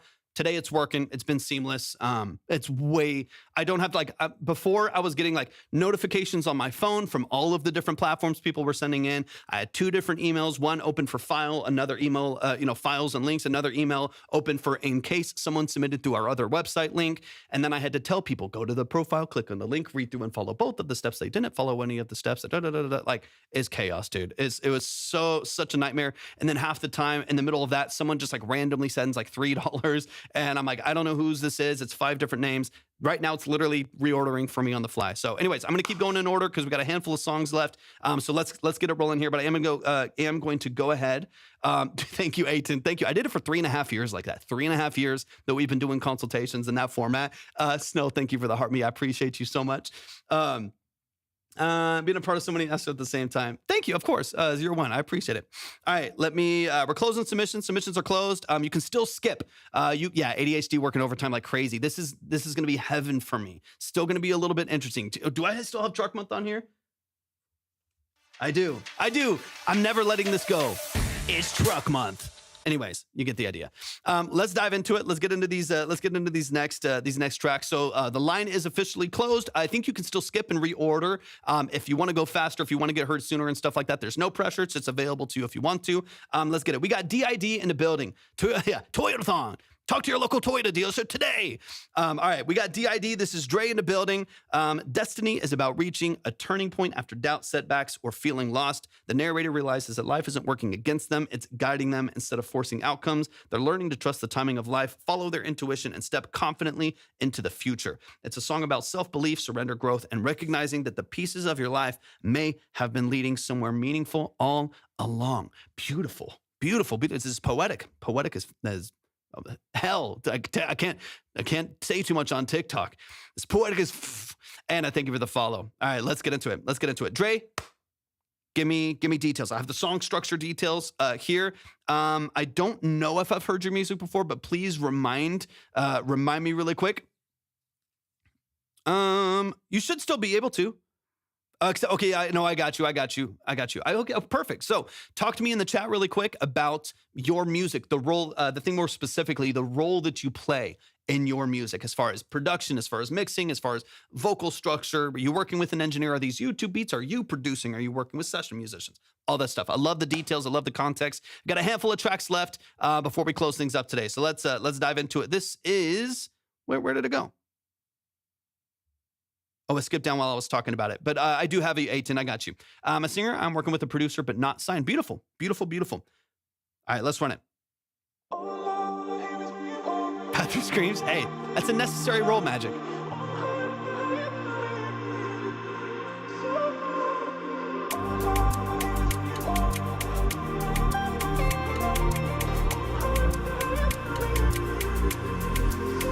in the sky, let my destiny lead. I'll go where it takes me. Even when the scars feel like they could not heal, that ain't gon' break me. Even earthquakes feel like whispers to me. This is not out yet, right? That ain't gonna shake me. Living with the pride of a queen, no indeed. I know what built me. Appreciate you, Travis. Every single fall taught me to rise. Hey, every heartbreak opened my eyes. Hey, all the dim days taught me to shine. It took a while, but I finally recognized that I got the universe on my side. Dancing into destiny, move my feet in synergy. Give it every bit of me. You can't steal this part of me. Dancing into destiny, move my feet in synergy. Give it every bit of me. You can't steal this part of me. Thank you, Snow. Thank you. Appreciate you. Dancing into destiny.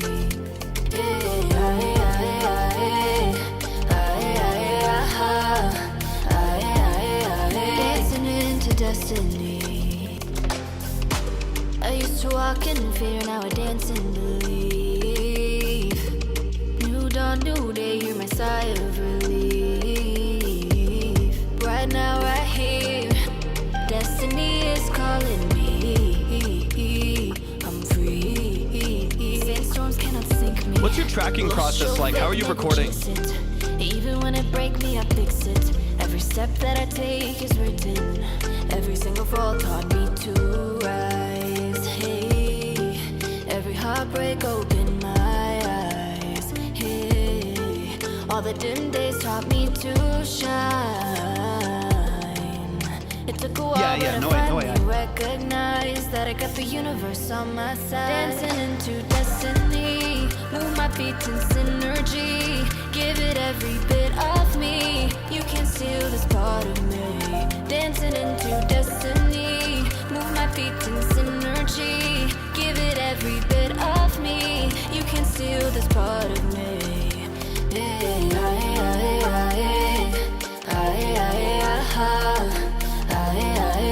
Dancing into destiny.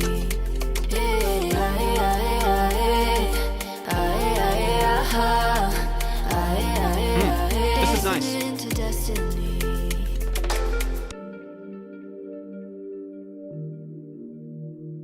Beautiful.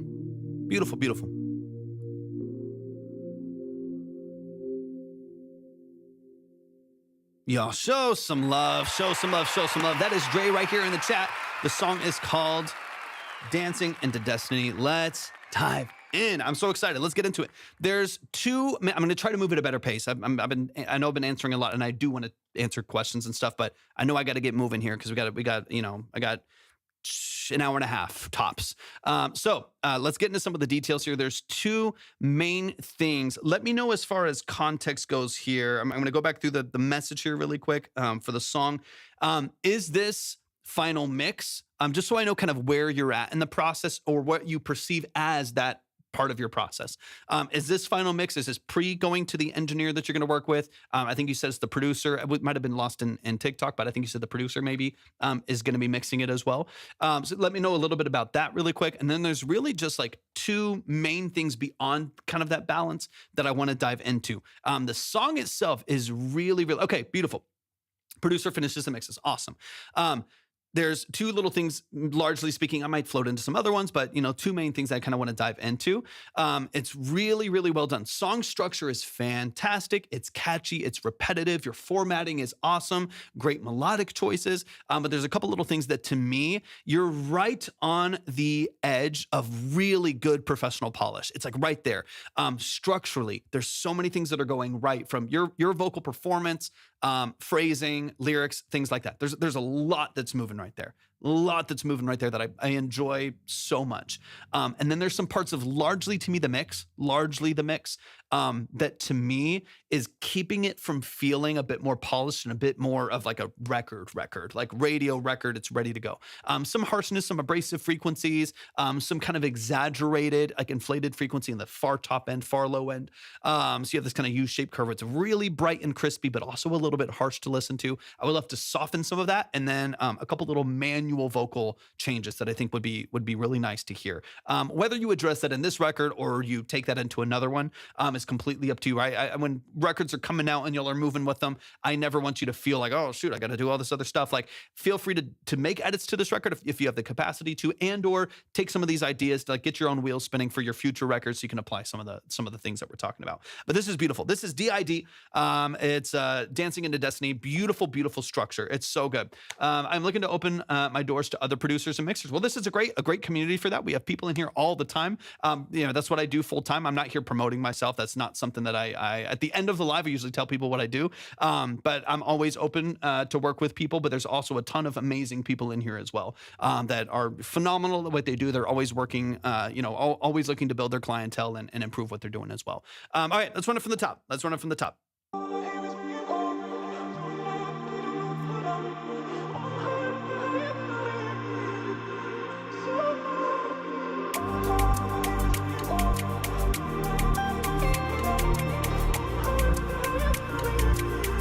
Beautiful. Hand in the sky, let my destiny lead. I'll go where it takes me. Even when the So scars right feel off like the they bat- could not heal, that ain't Hold gonna on. break me. Well, let me pause it. There we go. I'm going to pause it. Right off the bat, there's a little bit of what to me is kind of like exaggerated inflation on the far low and far high end. So what it sounds like to me, without seeing the session and knowing what's going on, it sounds kind of like a Pultec curve. It's just a very common, very popular EQ to have on there. And it kind of sounds like it has a little bit of that. So you have this like 100 hertz and below kind of beefy, really solid, like low end on those rolling basses and like low pads. And on the top end, you have this curve. I think it's happening on the master, if I'm not mistaken, just because I hear it on everything. Either everything's bright or it's happening on the master. And that's why everything's bright, because it's affecting every instrument that's underneath that kind of umbrella. So like the high end of the vocals at like 10, 12K, there's this, this kind of rolling high shelf there. That's why I think it might be something like a Pultec or a similar curve. You have this big high shelf at like 10, 12K, where the vocals are super, super bright at the top end. The drums, like those hats and some of the shakers, are really crispy. Some of the snare in there, even like high end of the kick when it comes in. Some of the guitar samples that come in as well. Really, really bright, really transient at the top end as well. For me, I would love, like, you have such a beautiful voice and this is such a great song structure. My goal for a record like this, and what I think you should look into with a record like this should be warm and easy to listen to. Like when I imagine the aesthetic of the song, the mood of the song, the way that you're singing, the kind of instrumentation that's at play, this should be like warm, harmonic, saturated, like this, this should be very, very easy to listen to. If there's anything that's like distracting from that, whether it's harshness in the vocal, whether it's top end of the drums, anything that limits people from turning this up, because if they turn it up, it gets harsh, is going to be a distractor from, it's going to keep people from wanting to come back to the music, because every time they hear it, they actually have to turn it down a little bit when they're going through their playlist. Any limitations to people cranking your music and crying to it or dancing to it or raving to it or whatever it is, is a limitation to your ability to get exposure for the song. So I would reduce some of those kind of exaggerated frequency pushes and just warm up this track a little bit more. Like I mentioned, it's like 10, 12K at the top. It's really, really bright across the board, very crispy, very snappy. And then some of the far, far low end is like a little bit muddy, a little bit muddy. So I think if we just reflatten that a little bit, just bring them kind of back under control, that will help quite a bit. And then I also wouldn't mind re-warming up the middle of the mix a little bit. Again, like I said, it's kind of U-shaped. Kind of a U-shaped right here where it's like really bright and really, it's got some thickness at the low end, and then kind of hollow in the middle here. I would love to re-warm that up, especially around 400 to 600 hertz, 300 to 600 hertz. That little pocket right there sounds like it's maybe, in order to reduce mud, maybe has been pulled out a little bit. And I do wish that maybe in like the bass or maybe in the vocal, a couple other, maybe the guitars in there, we reintroduce, I wouldn't do it on the master, but reintroduce some of that warmth into the mix so that this feels easier to listen to, softer to listen to, and it doesn't feel as harsh or abrasive in the top end. A couple little things like that already, I think, would dramatically just warm up this entire thing. It will give it such an incredible balance. Because right now, what I hear, I like the production. I love what you're doing vocally, but it's a little bit harsh. And because of that, there's going to be some restrictions. It immediately feels more like an amateur record, and it shouldn't. You have the capability to have like a real solid record here. You're tracking well, you're writing well, and I think that matters more than anything. Okay, let's get a little deeper into it here. Even earthquakes feel like whispers to me. That ain't gonna shake me. Like we need there's a little bit of sibilant control. So like, de-essing on the vocal after those high pushes. So like when you're saying whispers to me, when you're going through those vocal lines right there, you get, those S's really slice through the mix. You can feel that resonance popping up in the high mids right there. So a little bit of sibilant control, de-essing, saturation would help a lot. Again, amazing voice, just cuts through harsh, and that's on the mixing side. Living with the pride of a queen. Appreciate you, Owen. Indeed, I know what built me. Every single fall taught me to Really like the production too, though. rise. Hey, every heartbreak open. And then really, I'm going to skip forward here a little bit. There's really only one other thing that I really want y'all to do. One other thing I really want y'all to do. Ascending into destiny.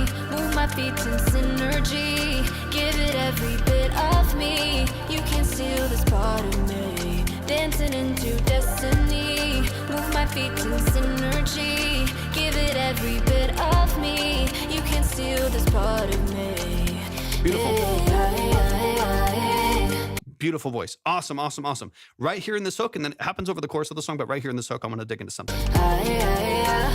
Okay, so right here, this song is in, if I'm hearing correctly, I believe it's G sharp or G minor, I think.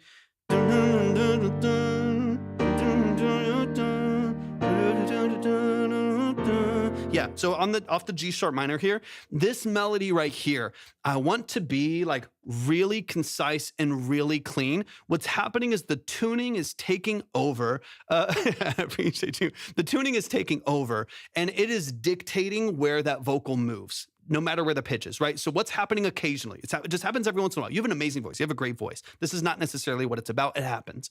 But what's happening occasionally is your tuner, Antares, auto-tune, waves tune, whatever it is, pitcher, it could be anything. All it does is it tunes to the closest 50 cent, right? So there's, without getting too technical and weird, there's 100 cents per semitone, per note, right? Per note in the scale. And then 2 semitones happens occasionally in the scale as well. But there's 100 cents. So if you happen to be like at 52 cents or 55 cents, even if you're a little flat on the note, it'll correct it up. If you're at like 43 cents, right below that center tone, it'll correct down to the nearest semitone, the nearest 0 to 100 right there. That happens a couple times in here where I think your intended note is up, or maybe is down. It depends on the part of the song, is up. But you happened in this part recording dry, your vocal was a little bit flat. It might have been instead of right at 100 or right at 0, it was at like 42, right? It's like, and so it corrected, even though your intended was 100, your intended was up here, it was at like 42, so it corrected down. So what happens is there's your lead melody, right? Right, there's loosely, without knowing the song that well, that's your like loose melody right there. So what happens is, I'm going to back it up here a little bit. You'll hear the note inconsistently hit that melody, and what makes a gold hook is that locked in, consistent, repetitive pattern that people latch onto. It makes it sticky. It makes it gluey. It makes it so incredibly catchy. It's going to be the thing. I mean, it's such a catchy song. This is going to be the melody that I'm humming later on tonight when I'm doing other stuff and I'm doing the dishes or whatever it is. Like, that's the melody that's going to be stuck in my head. The less modulation to that, the less change to that, the better, right? Where it's just and it's really locked into that melody right here. I'm going to play it and you'll hear the melody lightly change a couple times, not because you were trying to, but because the auto-tune pulled it to a different note in the scale. So what I want you to do as the fix to this is to manually correct those vocals. That's where Melodyne comes in. Antares has graph mode. I use Melodyne. I have them both, but I use Melodyne. I've used Melodyne since I was like 13 years old, so I'm used to it. I love Melodyne. It's a great plugin. And that will give you manual control. So what you'll do with Melodyne, or your engineer will do with Melodyne, is you will, when a note is a little bit off like that and it's correcting to the wrong one, you will place it, literally click and drag and place it on the right note. Even though if I only have the song file, you would need the vocal file. You would have to do it on the vocal track in the DAW. You can't do it on the master or like you have here. You would have to do it manually. Like actually within the DAW on that vocal before it has effects and stuff on it. So you can't just do it on like the master file. But what you would want to do, and again, like I said, you can do it in the future as well. If it doesn't work for this song necessarily, you can do it a little bit later as well. Vovius, not sure if I spelled it right, is our new fave for tuning vocals. So good. Oh, beautiful, beautiful. Love it. This led by autotune. Yeah, I'll typically follow that with auto-tune. That way you're tuning a perfect vocal, right? So on those notes that are a little bit flat, that are catching to a different note, right? Like they're correcting down, they're correcting flat, I would just place it right where you want it to be. So if there's a note that's like randomly down here on the G, or I'm sorry, on the F, I might place it on the G. So it's locked in and it won't tune anywhere else. And then from there, when you auto-tune it after that, it will be completely locked in. Completely locked in, right? So if you Melodyne, you manually place every note or where you want to, right? Like where you want it to be, based on the scale and based on exactly where you want your melody to sit in this particular song, kind of hearing where it's at. If you manually correct it and then tune it for the effect, for the retune speed, for the humanizing functions, for modulation control, or, whatever it may be, vibrato control, from there, you can add the effect of auto-tune, and that will just give you the retune on a perfectly placed and tuned and timed vocal. That will make this structure right here feel so much more cohesive and consistent, because it's kind of the nuanced changes in like timing and tone, and of course pitch, right? The modulation and pitch, it correcting down on the scale instead of consistently up in the scale. It's those small little changes and adaptations right there that make it feel, even a great voice with a great song and a cool production, that makes it feel more amateur. And if that's placed and it's locked in and your layers are placed and they're locked in and they're supporting each other, then it sounds like a record. You know what I mean? Then it sounds so intentional. And from a listener, like not even as an engineer, not even as a producer, as just a consumer of the music, an audience to the music, it makes it way easier for me to learn it, right? Because if the melody kind of randomly changes a little bit, I always have to keep in mind, like, what am I singing with you? Like, what is the audience singing with you? And that's really important. If there's random little changes in melody, are they learning that too? Or is it confusing to learn? Is it inconsistent to learn? Is it changing hook to hook, so on and so on? And so I think the more that you have really clean, distinct melodic structure right there, the easier it's for people to learn, latch onto. It's sticky in the brain. That pattern recognition kicks in. They're humming it later on. They go back to the song because they love it. That's way more likely if those melodies are really, really clean and well supported. All that said, let me hear this part really quick and then we'll skip to the outro. One, thank you. I appreciate you so much.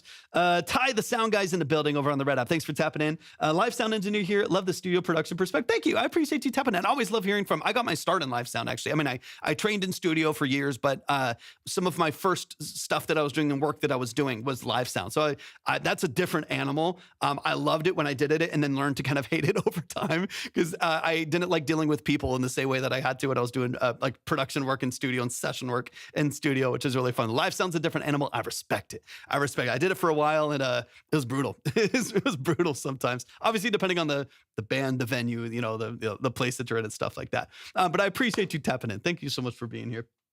When the vocals get these harmonies at this part where you pause, opens a mix up for future lack of auditive space. So how to compensate for this evolution? Is it deliberate enough? I mean, I would have more layers here regardless. Like I do think like this vocal has good ad libs, so additives in the background of the mix, but it's not necessarily supported by like the layer of the vocal, which I do wish we had a little bit of on the hook here. The next highest, no, it's going to be the closest in synth to the key. You can reduce its likelihood through flex tune. You can reduce its likelihood and how fast that happens, or how much it allows for vibrato, how much it allows for sustained notes that are modulating a pitch. So you can dial in some manual settings as far as the sensitivity of auto tune to those corrections. You can also bypass and change scaling for that to be a lot more consistent as well. But you can't just tell it to go up instead of modulating down. You would just have to bypass the down note so that it would then be closer to the high note. There's something that, but that's tricky too. Automating all that can be tricky too. You're way better off from a like transparent vocal structure. You're way better off just manually tuning, and then it's whatever you auto tune is going to be perfect at that point. Okay, let me hear this part, and then we'll move on to the next song, because this to me is really, those were the only few things I really wanted to dive into here. So here, beautiful. So you hear a little. So you first have this da da da da da da, and then you have a couple. I think it's in the layer too. Da da da da. There's like one little note in the background, doesn't quite catch it, and it doesn't quite get to that dun dun dun dun dun dun. It doesn't quite get there. So there's a little note that misses it, and so on the harmony you get like a second. You get like those. You get those two notes like playing at the same time. It's not like they're in the same key, so it's not like the worst thing, right? It doesn't sound horrible at all. You have a great voice, Mr. Nick. I appreciate you being here. Thanks for the follow. So there's like those, and it happens a couple times where the layers, they have some dissonance, they have some tension to it. So those are those little, like, you hear that tension every once in a while. It happens in the hook, which is, I think, for me, most important, but a couple times in the verse too. Right there. You hear that? It modulates a little bit there. It's so I'm exaggerating it with my voice. It doesn't sound nearly as bad as what I'm doing, but you get the idea. I'm exaggerating a little bit so you can kind of hear it a little bit, and then you'll be able to kind of call that out in your own vocal production as you're working on it, and give you a little bit of a sharper moment there. And I also think they're copied over hooks as well. I'm pretty sure. If I'm not mistaken, I think every hook is just pasted over, which is fine. You want some maybe small changes in there, but most of them are pasted over. That being said, I think he did copy them over, because the reason why I thought that is it's the exact same pitch drop every time you redo the hook as it goes through, right? So if you're going to copy over 3 or 4 different hooks, different layers, different ad libs, and they have the same modulations, or they have like the same drop in pitch that's caught by the tuning again, it's going to happen 4 times throughout the song every time you do those layers again. So it builds up a little bit, and you get a more often in the song structure where there's those changes in pitch that feel a little bit of tension to them, and it pulls you out of it just a little bit. Again, just small little shifts in polish right there. That'll be help the interpersonal stuff go more smoothly, but you do get the odd bummer of a person to work. That's true. And Ty, it's the same in everything, man.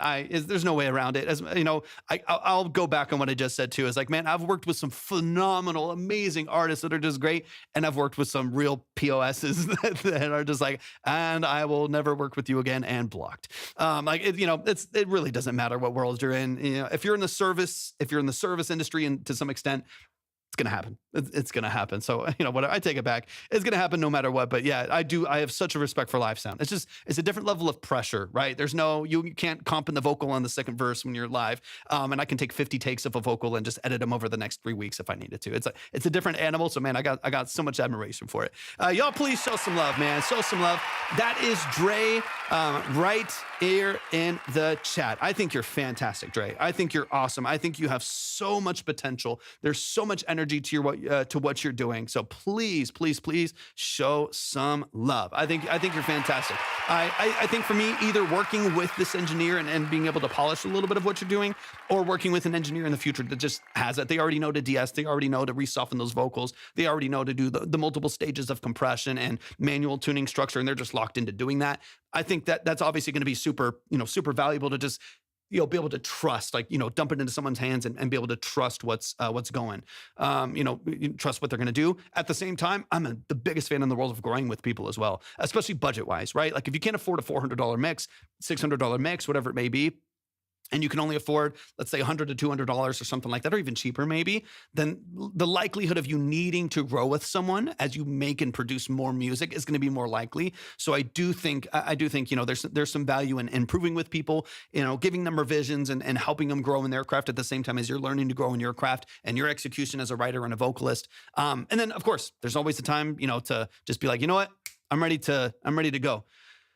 Yep, definitely searching how to launch my career. He charged me $2,000 for the song. That's a lot. I'll be honest with you. That's a lot. I know and have worked with some Grammy-winning, like chart-topping, Billboard, whatever, all of the stuff engineers. I'll be very frank with you. It doesn't sound like a $2,000 mix. It doesn't sound terrible, but there's no manual correction on the vocals. Anyone spending over $200, $300 should be manually correcting vocals. I'm assuming 2,000 includes the production, right? I hope so. I'm assuming. Trying to brainstorm ways. Yeah, I feel you. Let me get this one closed here. I'm assuming that includes. Wes, I appreciate you. For the recording, for the recording and the mixing, that's a lot. It's a lot. So you paid for studio time, right? So for the recording too, it's not uncommon. It's not uncommon to pay, depending on over on TikTok. Over on TikTok, the artist that we heard, they paid $2,000 for the recording and mixing. Couple hours of studio time. It's not uncommon to pay, for a great studio, to pay like $200 an hour for a good studio, 50 to 75 for a cheap one. That's not uncommon, to pay for a little bit of that, but then you're still crazy. I'll be honest with you, Dre. People are desperate and desperation makes you do weird things. So it's unfortunate that's your friend. And to be fair, I'm not trying to say this is like the worst mix I've ever heard in my life or something like that. I just know there's an artist hopefully in the near future that I'm working with, where we are working with a Grammy winning, like very, very, very prolific engineer, phenomenal engineer. And I think he's charging I think he's going to be charging us like $1,200, $1,500. And that's for mix and master, but that's like this is like a top shelf. This is like the guy who tracked, Justin Bieber and Frank Ocean and stuff like that. Hey, sounds good. Appreciate you. 4 or 5 hours. So that's steep. It's steep. If that's not counting the production, that's very steep. Obviously, what people do with their money and how you approach it is up to you. I think a solid mix, uncharted, is between like $300 and $500. So like a good quality mix that maybe is from someone who's been doing it for a very long time. They're very established, but they're not necessarily like Grammy winning Billboard charting, but they're very established. They've been doing it for forever. And they really understand the process. $300 to $500 for a mix and master is plenty. Like that's good. If you are getting into the world of 1,000 plus, there should definitely be some high credibility attached to it. Anywhere over I personally know like Billboard charting, engineers and stuff, and they charge like $800, $700-800. But a solid mix is like $300 to $500 uncredited. You know what I mean? Like just a good solid engineer that can do a phenomenal job, manual corrections, all of the stuff, get you an amazing mix. $300 to $500 is a great range for that. Past that point, you should probably have some credits to really back it up, or just some level of exposure that's also a benefit.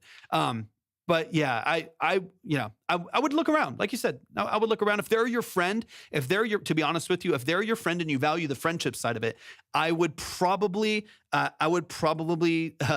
bias towards that and say it is better for our friendship if we don't have this kind of a relationship. Like it's better for our relationship and our friendship to just have that and put the professional thing in another space.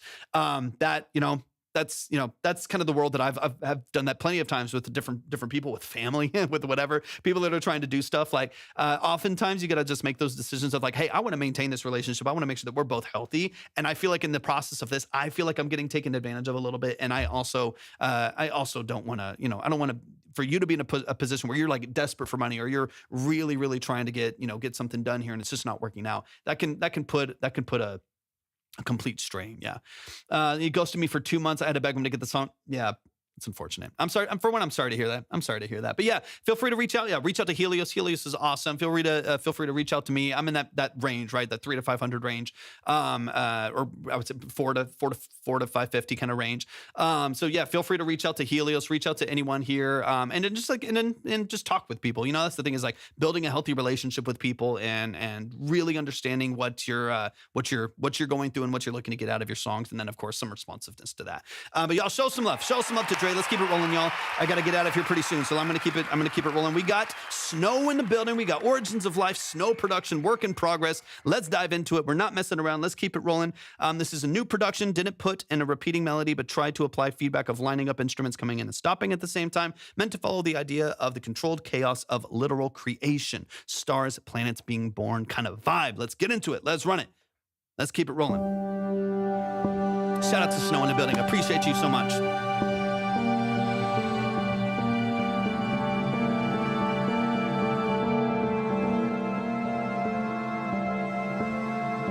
Helios, good to see you too, brother. I hope you're doing fantastic. It's been a while since I've been able to see you in the stream.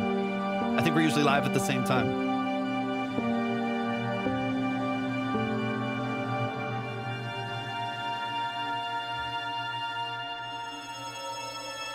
All love, man. All love, all love.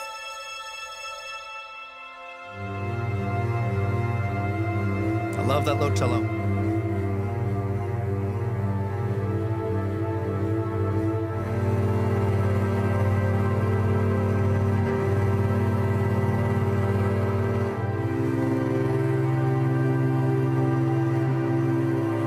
Where y'all at in the process with this? This isn't mixed, right?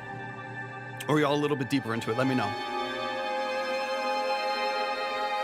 Some tension.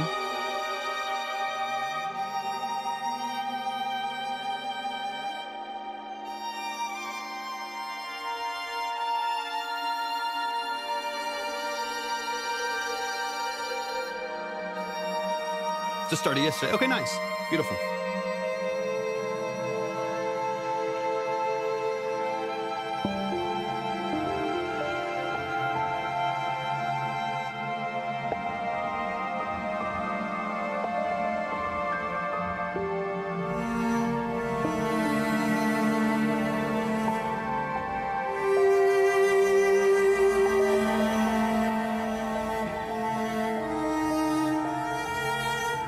Let's go, Snow.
I think all VST.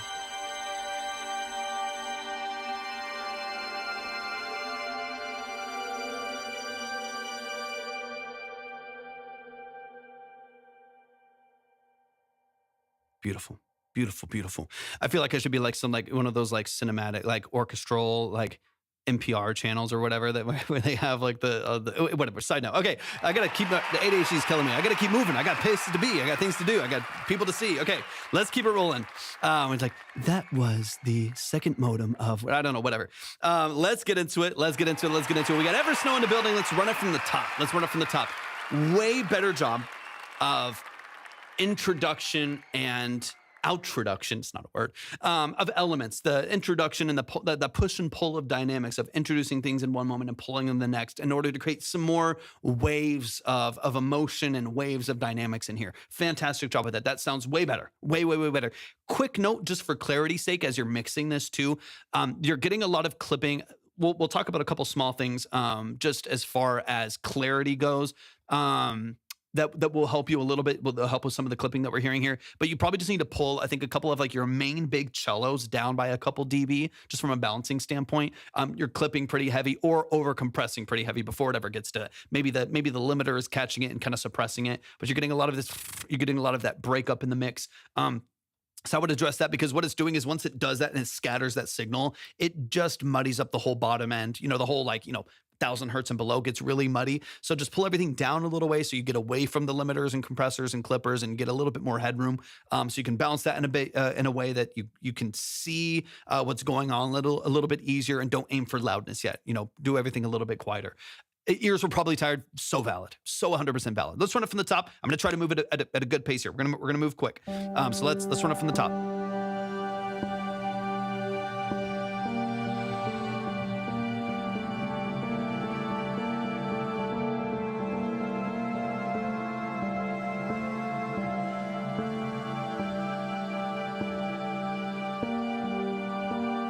Some of this in here, I don't mind the floating. I don't mind the movement in the ethereal.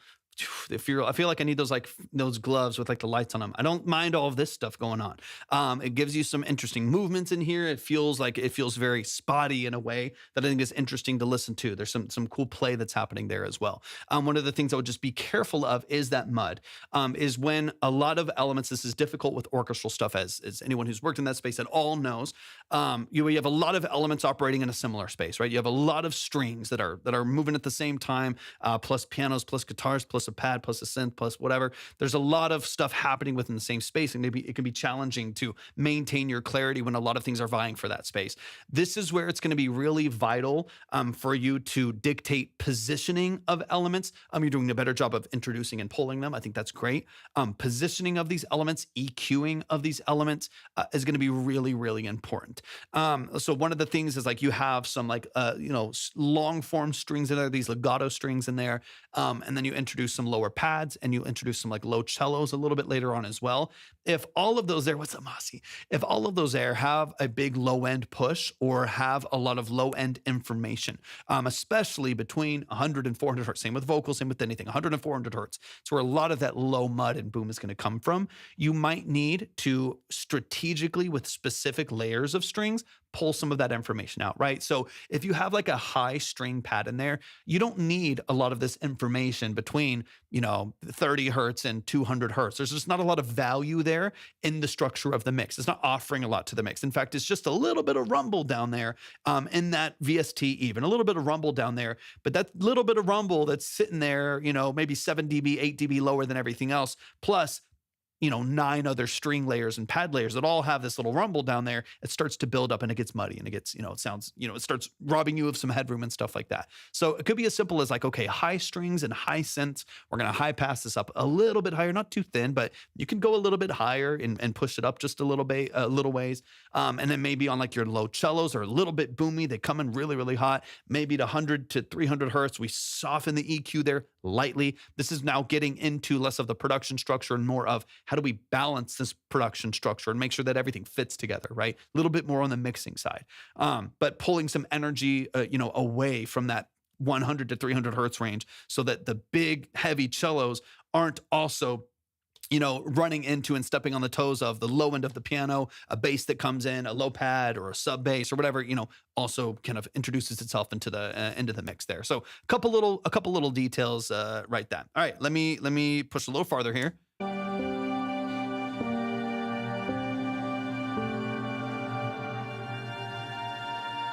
Dre, I know I've missed half the conversation just listening to this, but if you're running your file, you need the multi-track or stems.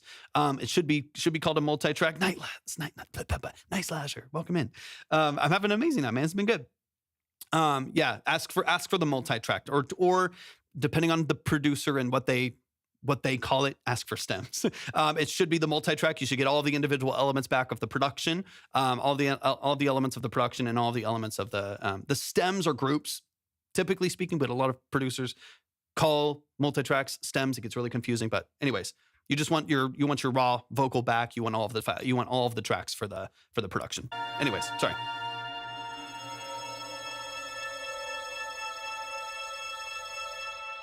Beautiful. Yeah, 100%. You can send them through Discord if that helps. So right here, we have a low pad, low end of the high strings right there, some runoff from the reverbs of, and we'll talk about that in a second too, blending in. And then we have this boom, boom, boom, boom, boom, boom, boom, boom, this heavy, like low spiccato from like these groups of cellos right underneath there. All of that energy right there, you get that kind of, you can hear that kind of buildup of energy in the low end. That's where we need to just get in there and control. This is not about like carving and being surgical. It's just about, creating a little bit of control, in that low end so that these can all fit together. Quick one, do you have some subwoofers in your studio or you just use monitors? Just monitors right now, and they do the job. So I have Focal Alpha 65s here in the studio. I produce on them, but I don't necessarily mix in them. I will reference on them, but these are more accurate because I can take these anywhere for me. And these are, honestly, these are more expensive than my monitors. So I typically mix in these. So I have a very, very consistent environment for my mixing no matter where I go. I can be on the other side of the country and still use these and get the same environmental mix that I'm used to. And then if I'm producing in studio, I'll use the Alpha 65s. It's a 6.5-inch woofer. Does the job. I mean, they're heavy. I was listening to some music and referencing some music in here earlier today before the live, and they're booming. I mean, these are it's a heavy 6.5. It does a great job. It does a really, really great job. So anyways, yeah, exactly. But yeah, no sub. I just haven't needed it. And this room's about 19 feet long, and it's about 12 feet wide. I don't really have a need for a sub in here. There's pretty good reflection, in here already. So like right in there's that low end. And that's also, so as soon as that comes in, that's also where you start to hear, you'll hear the crunch start to kick in. You'll hear that clipping start to kick in. And all of a sudden it starts to break up a little bit. That's that buildup of frequency that I'm talking about. And that's where we need to kind of pick and choose what element lives in that space. You know what I mean? If you're gonna have a heavy, deep low end like that, we probably need to carve some space and create some space and other elements to let that live in that space right now. Once I point some things out, you'll start to hear it. You're like, oh yeah, I can hear exactly what's happening there. Kamora, good to see you. I hope you're doing fabulous. It's so fun. That's so fun. It can be. It can also be a nightmare, but it can be very fun. See this space? Ooh, tension. I love it. You know what I mean? Like, so there's a lot of this dynamic here that I love because we've stopped things together. We've introduced some low pads and little, shimmers and sparkles in there. We got some ear candy. I love all of that movement right there. It's fantastic, right? All that's great. That change and tension, beautiful. As long as we can maintain clarity. This is also where I would be aware of how and where in the mix you have things panned, right? I know it's more of a mixing detail, not necessarily production structure detail, but it does determine how you build production. Because if all of a sudden you gain clarity from all these different elements that you didn't have before, you'll if you start panning things out like, oh, I actually have way too many things going on. I didn't even realize it because they were all kind of sitting in the same mud in the same cloud, right? So if you go back through your VSTs and you realize everything is completely in stereo, that's where I would start to go back in and target a couple things, right?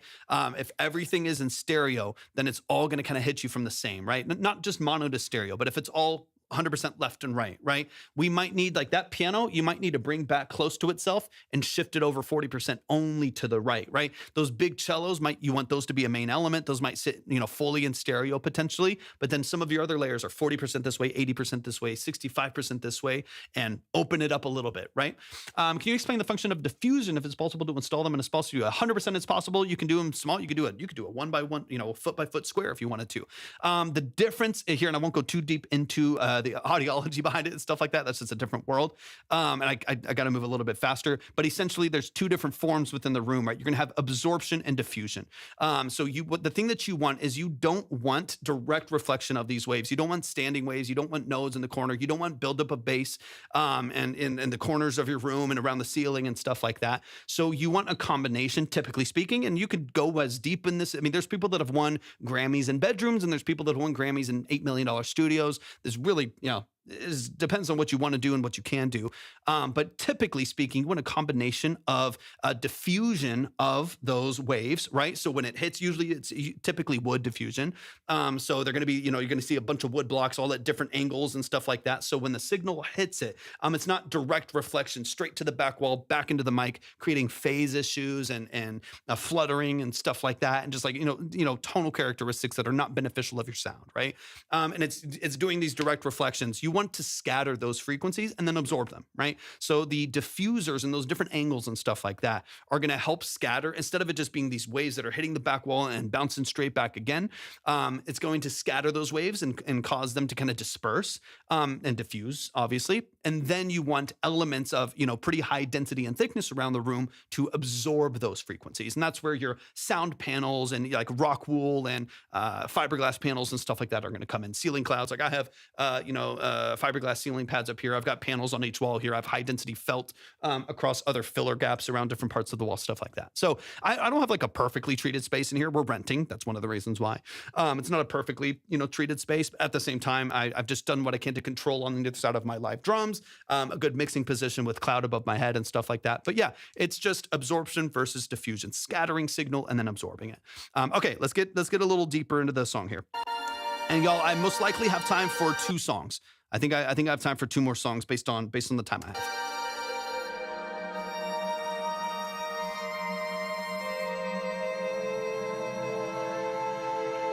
Exactly, acoustics, Owen. Of course.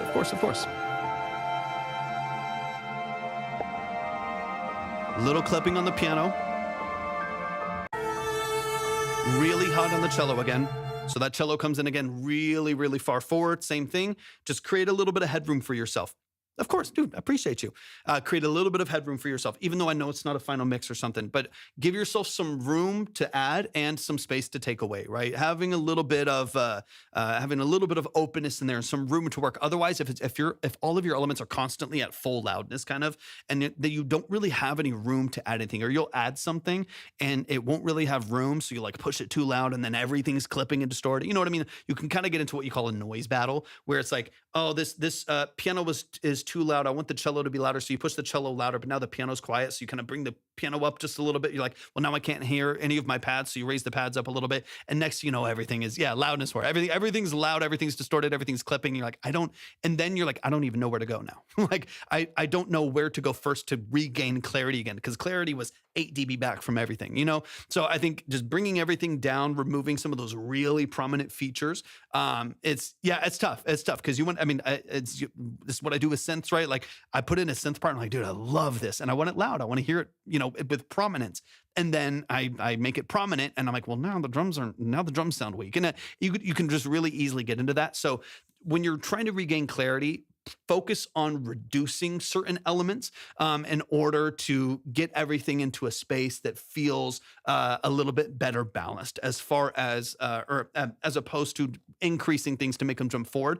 If you are finding the need to keep increasing and boosting, it's probably more beneficial for you to reduce certain elements that are encroaching on that instead of boosting. That is typically, it's like reductive mixing as opposed to additive mixing. That's not a rule. There's a million different reasons and ways to do it. But at the same time, it really is going to come down to the song. Every song is going to be a little bit different. And he goes, where I guess onto the line, I'm some lower on the list. Yeah, so I have no control over the list. The list is completely up to y'all. At where y'all submit and the form where y'all submit and how much you send and stuff like that is completely up to y'all. I always just play the top song. Whatever the top song on the list is what I have. If you do not get played, I will either always make sure to save it or it'll be refunded to you at the end of the live. I don't know. I'm just getting used to this platform. Helios might know better. I think he's used the platform for a while if he's still on the same platform. So I'm not exactly sure how it would work. Typically speaking, what I've done for the last 3.5 years has I've saved everyone's credit. I just don't know exactly how that works now. It's going to be a little bit different. Anyways, let's keep it rolling. Yeah, of course. What's up, Ghost? Welcome in.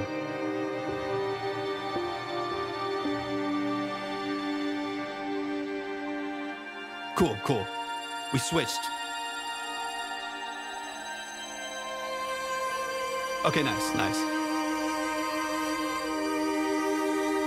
Big prominence there. You can rebalance that a little bit, especially because my perception is that this is like an intimate moment. Like all the high strings in the background, it feels a little bit more vulnerable and intimate. So I would love for those cellos to reflect that a little bit. I would say that the volume itself as well as maybe the actual velocity of the MIDI, like the velocity of the VST itself is a bit hot. I think we could like make that feel a little bit more vulnerable on the outro right here so that it feels a little lighter leading into the outro where everything kind of tails off. Right now it's like velocity's fairly high, even though it's moving a little bit. Velocity's pretty high and volume's high, so you don't get the intimacy from the outro right there.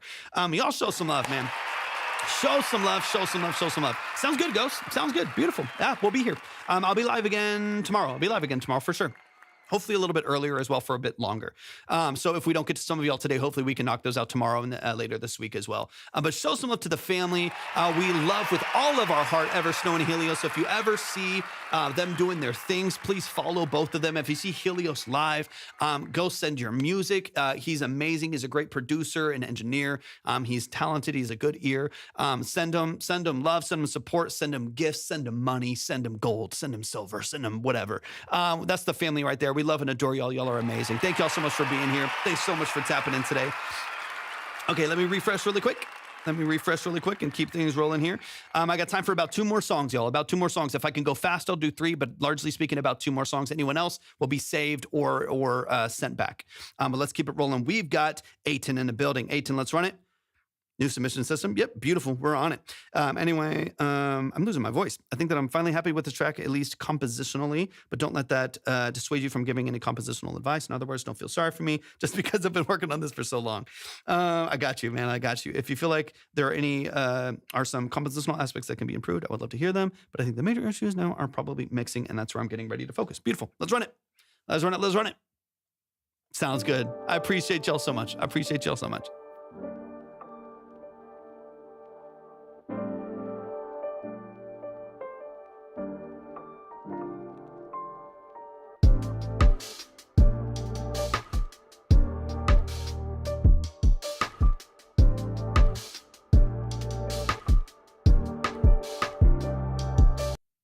Hold on.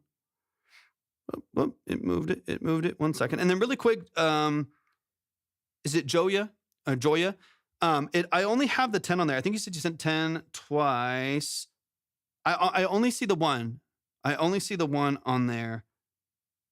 Let me see. Yeah, so let me know if you added. Let me know if you did like add to skip or something like that. Let me know what you did, because it only shows the one. That's all I can see on there, and I can try to figure something else out. But as far as everyone else has been updated on the list, and it's been pretty consistent. So I just wanted to let you know. Double check if you can see that in the line as well. Does it show 20 on your end? I refreshed it just to make sure. So I just want to make sure I got that down. And we love y'all too, Helios. 100%, man. Let me know. I can try to check. Does it say 20? Yeah, double check it. I just want to make sure. I always want to make sure y'all are in the right place. So I'm not missing anything. Dun, dun, dun, dun, dun. Can you check the line? Check the line at my link too, and just double check there really quick, just so I can see if that's. It does say 20.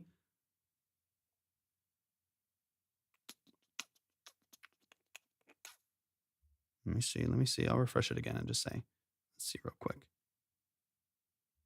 And then sorry about that. Aiton. I know we gotta dig into yours. Yeah, still just says 10.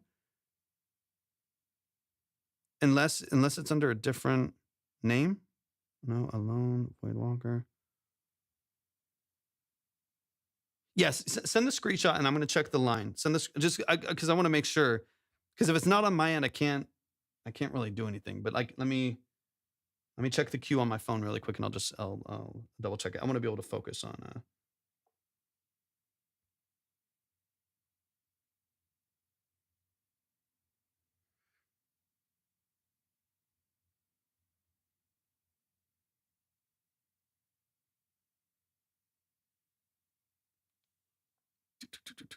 Yeah, it's still, yeah, the line. Yeah, the line has you down in the 10. You can send it on TikTok. I'll pull it up. I'll look at it. Let me get into the song and I'll double check out. That would still be a little bit lower, but I'll Either way, I'll double check it in a minute. But yeah, you can send me a DM. All right, let's run it. Sorry, A10. Let me get back to the reviewed over here and then play this. All right, let's run it. And I'll check it whenever you send it.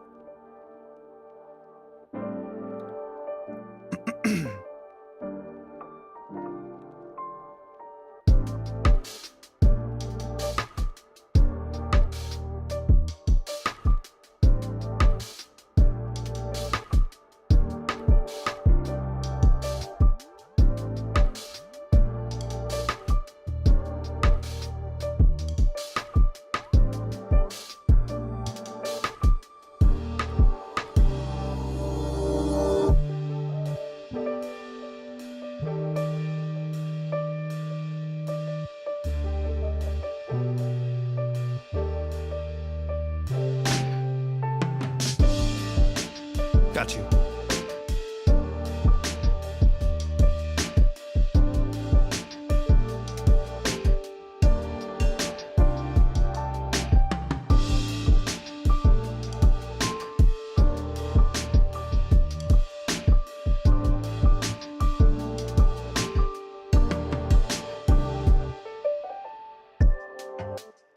I do see it's pending. That might be why. It does say pending. Because yeah, the only one of those has showed up on my end. I'll see if it comes in.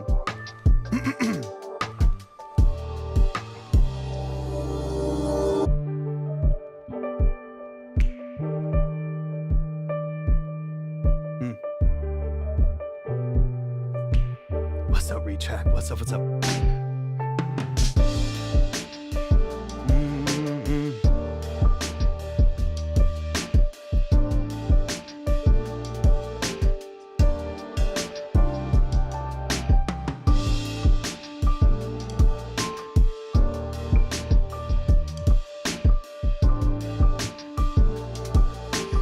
These are Focal Clear MGs.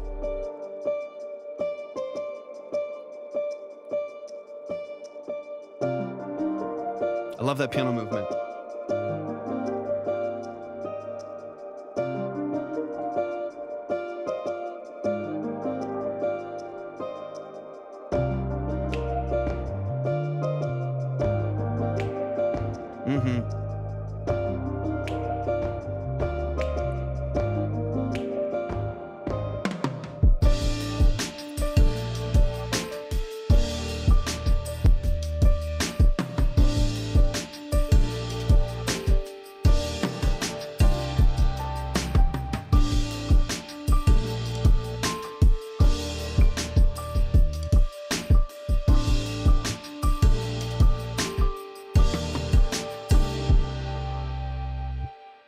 Let's go, A10. Let's go. Y'all show some love. I'm gonna move quick.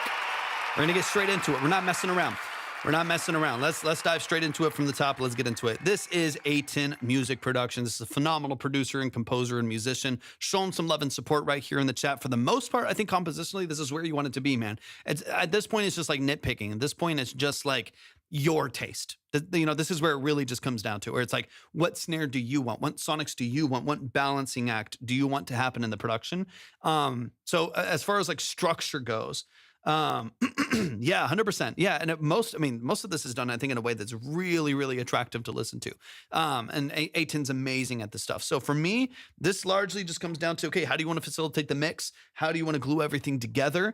Yeah, I agree. It's much more, palatable is the way that I would put it. It's much more, getting hooked up on chords here. It's much more palatable to listen to. It doesn't feel as jarring. Your transitions feel more consistent. So let's give it another run through. We'll chop through a couple things and we'll get into our last track. I believe our last track is going to be Westfall. I'm pretty sure.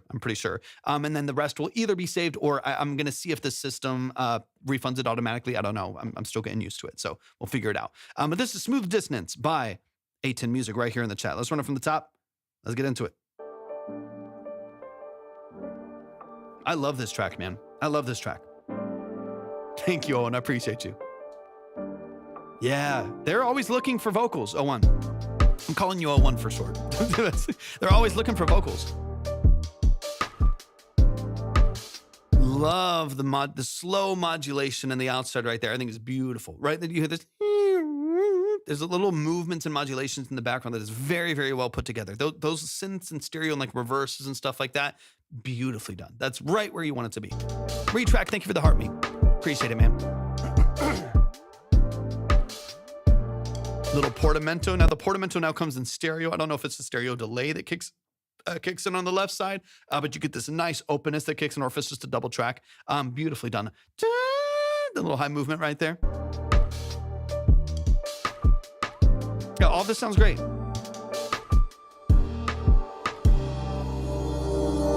As far as like, getting into your early balancing and stuff like that.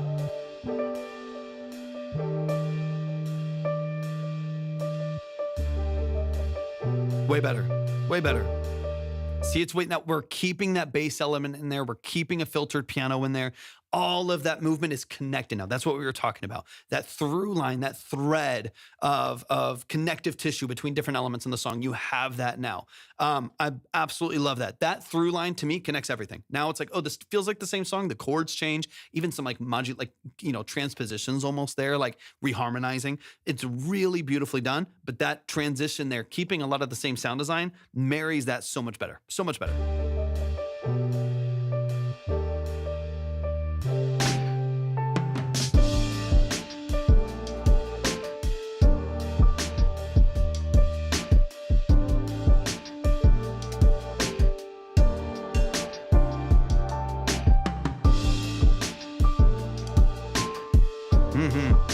Exactly.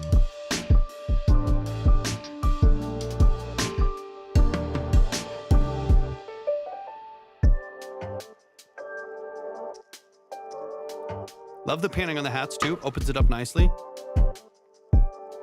This is sounding great, man. I got you. I'll double check later. Probably tomorrow morning. This snare right here, something I just want you to keep in mind. How you mix this is up to you, right? The snare that you currently have here with the noise in the background that kicks in, the little vinyl noise, that crackle that kicks in on the outside, that gives you a little bit of stereo imaging on the snare itself. Oh, nice. Okay, maybe that's one of the reasons why the pacing feels a little bit better. That's cool. I love that. You never know when those tiny little details make a big difference. You never know. But you get a little bit of that stereo image from the crackle in the background that's activated by that snare. You don't get that with your like hook snare, I don't think, as much. So one thing you might want to play around with as you're getting deeper into the mix process is like a really light, super tight, like really short decay stereo plate reverb or something similar on the snare alone.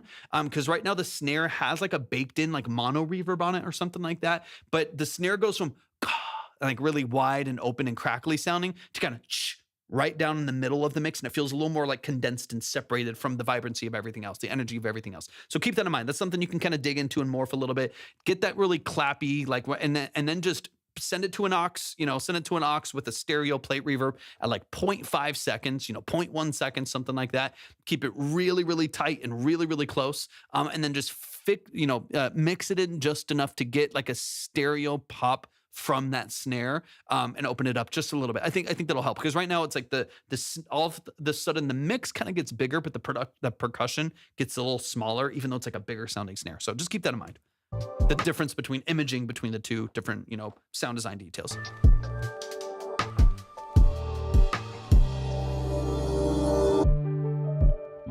Good space for a vocal here. I could hear a smooth R&B vocal here. Like it's nice. Yeah, it's great. Okay, I got you.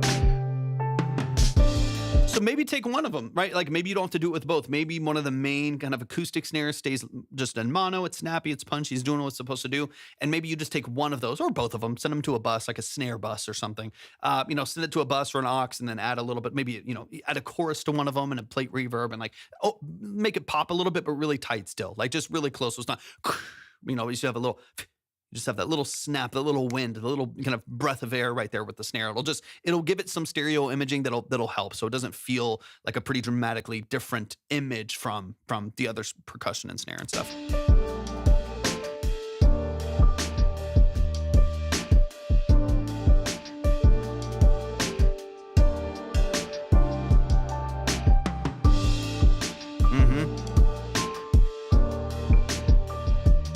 precise synthesis sounds great. It's smooth. I like where it sits. Most of the rest of the percussion is pretty well structured. Better on the risers there too. Little bit again. I'm just notching through as we go back through the song here. Just mixed details, so you can kind of point your head in that direction a little bit. A little bit muddy on these acoustic guitars right here. The piano gives you a ton of warmth, especially, and the bass comes in. The bass gives you a ton of warmth right here. You don't need a ton of low end on these guitars right here. In fact, I know they're already filtered down at the top. I would maybe even filter up a little bit as well, and put them into a little bit of a funnel, kind of in the middle of the mix right there. Largely in the mid, like 400 hertz to 3,000 hertz, kind of in there. I think that'll give you a more characteristic filter. Like, it'll feel more intentional. Right now it's kind of just a bit dark and a bit muddy because there's still a lot of like low mids. There's still a lot of like 200 to 600 hertz in there. So I think we could suppress that lightly, give you some clarity to this moment right here, so they don't come in, woof, woof. They don't have a lot of energy in the low end right there. I think that would be nice. It'll clarify this a little bit. We'll be able to hear what's happening in the pads and piano a little bit more, since there's not so much of that low end taking up the mix. So it'll clarify it. It'll leave more room for the bass. There's a little bit of like clipping, it seems like that's happening when the bass and those elements come in. So you're reaching some limits right there. So couple like tiny little directive mixed details here, but the vast majority of this I think is sounding way better than I've ever heard it. Sounds more consistent. I really think you should lock in this production structure as much as possible, and now just fit it all together. Now just marry everything and get it working together really well. Yeah, because that piano already has a lot of that same. It already has the boom, boom, boom, boom, boom. Love it. It already has a lot of that same 200 to 600 hertz. It has a lot of that already. You don't need all of that. So carve a little bit of it out of the acoustics probably, so that what will happen is you'll go through layers of low end frequency coming in. You'll have like thinner filtered guitars almost as a sample, and then you'll bring in some like mids and a little bit of low mids with the piano when it comes in, and then the bass comes in, doo-doo-doo, and then you have all this low end buildup and subharmonics that come in, right? So you're going to kind of go through walk downs of depth and energy in the mix. The mix will just slowly get deeper and more energetic as you go by layering thinner filtered acoustic guitars, layer in the piano with the filters, a little bit darker, and then bringing the bass underneath it to kind of glue it all together. Yeah, finally time to stop tinkering. Yeah, just lock it in. Just lock it. Just make that decision. Are we good? Are we locked in? I'll give it a second. Let me know if it's glitching, y'all. It's good on my end.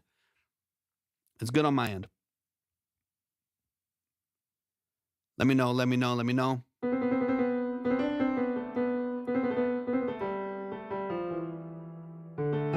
Okay, we're good on Twitch, good on YouTube. Good now? Yeah, it might have just been Wi-Fi or something like. Yeah, last thing I was just saying is just like it might be. Thank you. It might. Yeah, it's just stair stepping those elements, right? Of like thinner filtered acoustic guitars, a little bit, not necessarily brighter, but pulling up that low end a little bit, like your high pass a little bit. Filter those, create some depth with the piano, create some sub with the bass, and you'll walk down that energy, create a ton of depth right there. I think that'll sound good.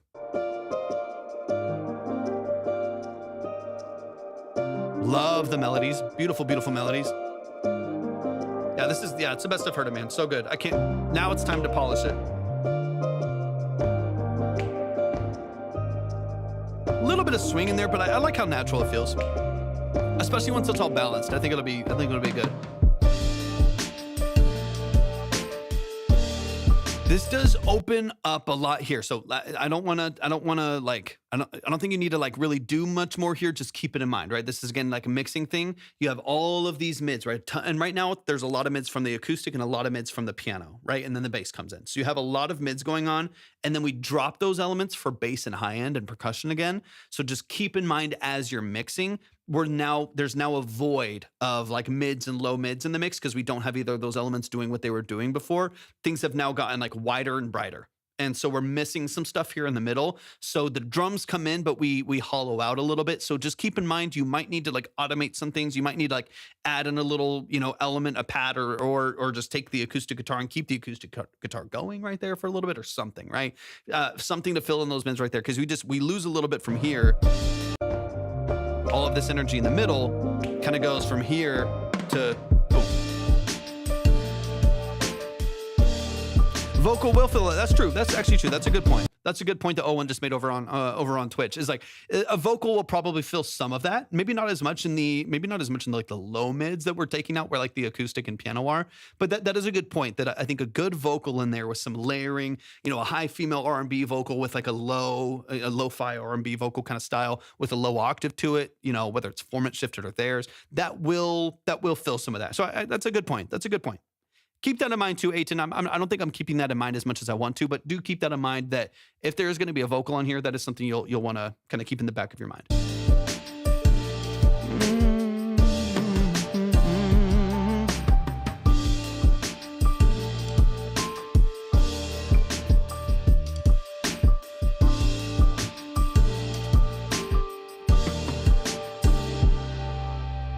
Y'all show some love, man. Show some love, show some love. Yeah, you're there, Aiton. You're there. Y'all show some love and support to the family that is Aiton Music Productions. Yeah, you're right there. Don't touch the production too much outside of just finessing things as you need to. As you mix, you might find some gaps or some mud, and you can kind of balance accordingly with what you have in the production, but don't touch it too much, man. I think you're right where you need to be. Now it's just polish. Now it's just glue. Now it's just making it all work together and fit together. I have zero doubts it's going to sound incredible by the time it's done. So y'all please follow Aiton Music Productions. If you're a vocalist, you're a singer, you're a rapper, and you're wanting to work with a producer, they're always looking for people to work with. So please show them some love and support. Please support what they're doing and work with them. If you're a vocalist, they're always trying to work with people. So definitely someone I would recommend getting with as they're building their production catalog as well. One more time for Aiton Music Productions. That's the family. Love and appreciate you, man. Let's keep it rolling. We got Westfall in the chat. Westfall, give me all the details. Give me all the details. Let's dive in. Let's dive in. And Mel, thank you for the heart, me. Appreciate it. And then give me, I don't have any details here, Westfall, so just drop them in the chat.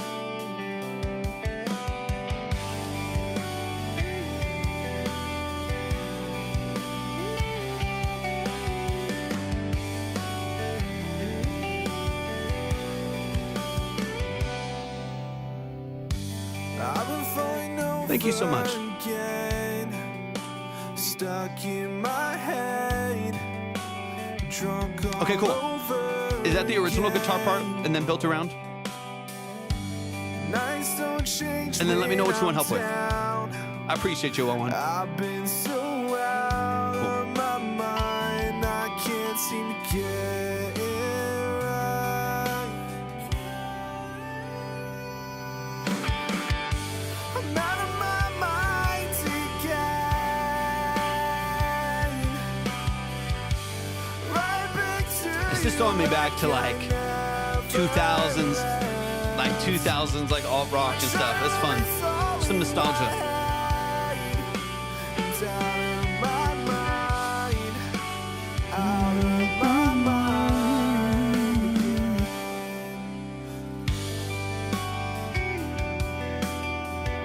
I'm gonna try to move fast so I can get through one more.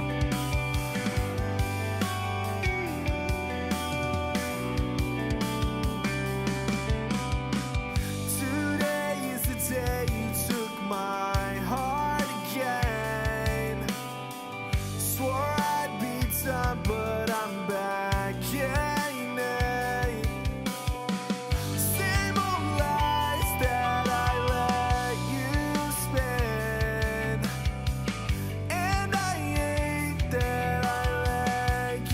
Love that, Westfall. Love it, love it.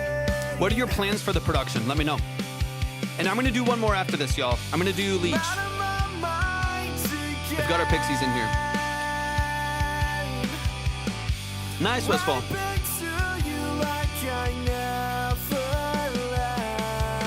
I'm going to try to move fast so I can do one more before I have to get off. And the rest will either be saved or sent back.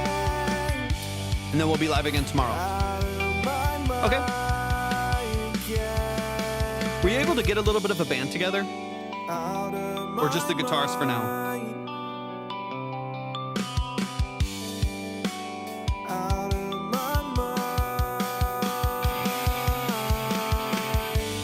I'm sorry. I'm sorry to hear that, man. That sucks.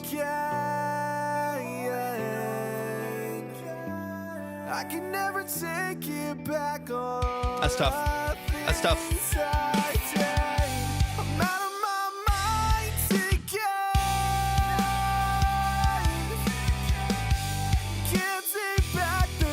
Okay, dang. That's a lot of changes.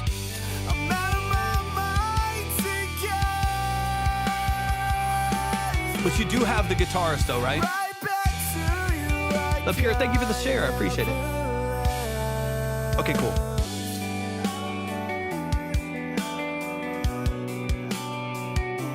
Do they have a bass as well?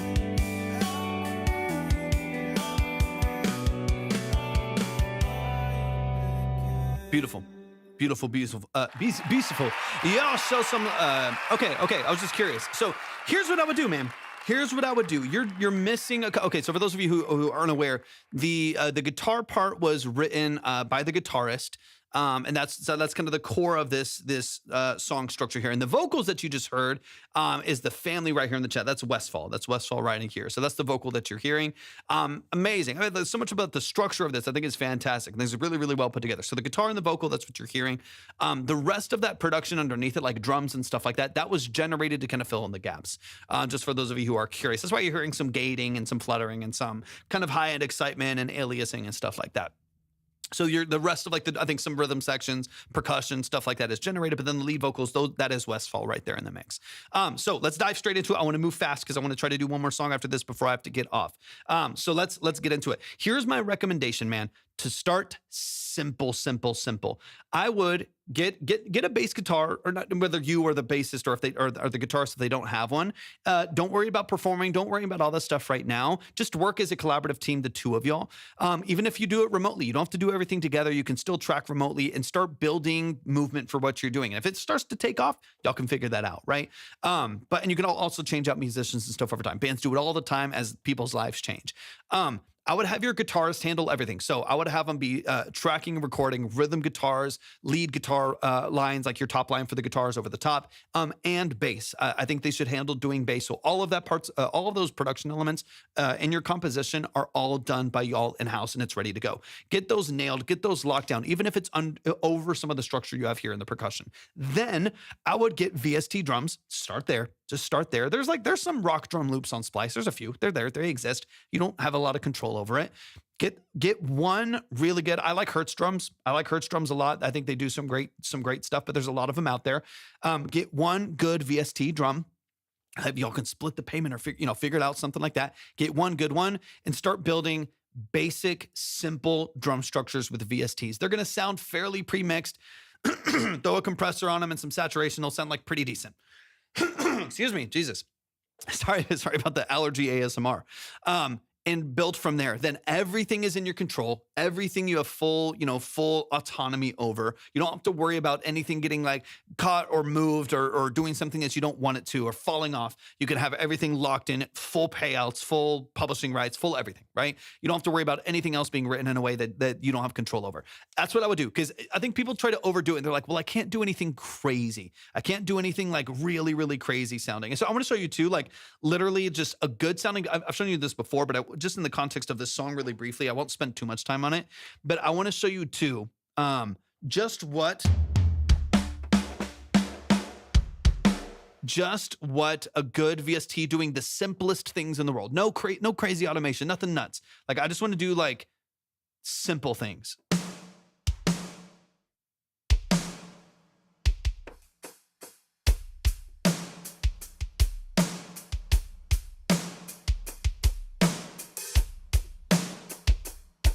This would be the easiest thing in the world to program. This would be nothing. Just learn a little bit about the MIDI, learn how to quantize them and lock them to the grid. Just this. And then I don't know where all my cymbals are in a different place here. Same pattern, just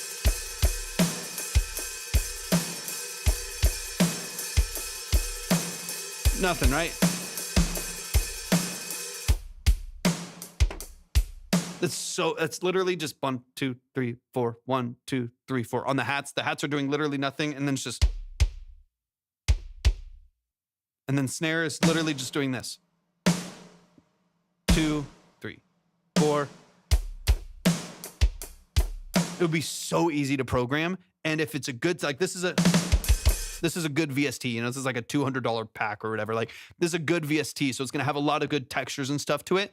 Get one good VST and you never have to worry about drums again. Now, you know, over time you can get better at it. You can outsource that to someone else. You can get a real drummer. If that all works out, cool. But it's going to pull you out of the realm of having some things that you can't control that don't sound good, that are like gating and aliasing and stuff like that. It's going to give you a lot more control. So let's move fast. Let's get into it really quick, and then we'll move on to our last song, which is going to be Leech by Gutter Pixie. And so we'll close out with that one. And they can, if they're not in here, then we can always reference it on the live as well. All of these lives are saved on YouTube as well. So if you go to YouTube and you go to the playlist that says Track Talk live stream, you'll see every single one of them, at least since we started doing it. We've done, you know, we've done hundreds of these, but we have like almost 100 of them on there so far. You'll see it up there. Just go to your part of the song. You'll be able to reference everything over there as well. Okay.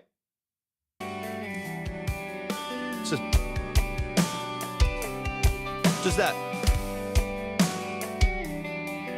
Simple. So simple, nothing to it. You don't have to do anything crazy. I think people feel like they need.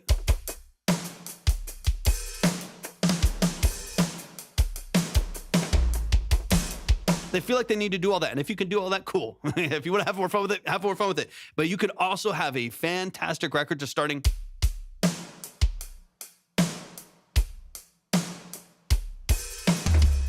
And then this is like the easiest thing in the world. It's all at 127 velocity. It's all quantized to the grid. Like, you don't even have to think about it, and you have a song at least, and you have some control over it. I'd rather you do that than have other limitations. So, anyways, that's my recommendation. Hertz drums is one of my favorite drums to use. There's a couple. Session drummer and Contact is great. You know, with native instruments. I think Hertz drums is my favorite for like metal, progressive rock, and stuff like that. They have a lot of fantastic kits that are really, really, really, really well done. If you want some of that, like Sleep Token, kind of like big, thick, progressive metal edge, then, you know, they have a lot of really cool kits that give you some of that. Okay, that to me is one of the main things. So let's get into this a little bit so I can move fast. I've been falling over again, stuck in my head, So much better already. drunk all over That already just sounds so much better just doing that. again. Nights don't change when I'm down. I've been so out of my mind. It's good lyrics. I can't seem to get it right. Love the transition. I'm out of my mind again. I would love. Here's my opinion too. Yeah, there's some really good lyric structure in here. I would love some. This is so like cheesy, like all like punk rock, like 2010, 2005 or something. But I would love some counter melodies with some background vocals in stereo, like on that here. I'm out of my mind again. I'm out of my mind again. Right Like this back to background. you like I never left. Just on like the A and B. It's all in my head. It's all in my head. You know what I mean? Like just those little background little things right there.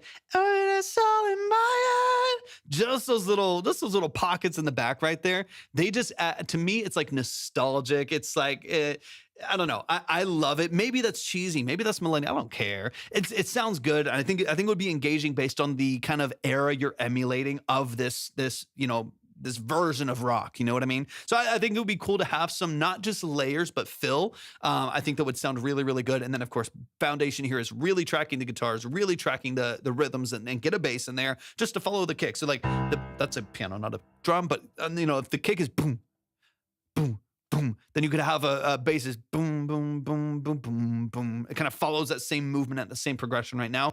I think that would be great. I think it'd be great. And then of course, I won't touch mix too much here. There's things that we can do to polish. For me, foundational production structure is going to be more important than anything. You can always balance this mix later. My mind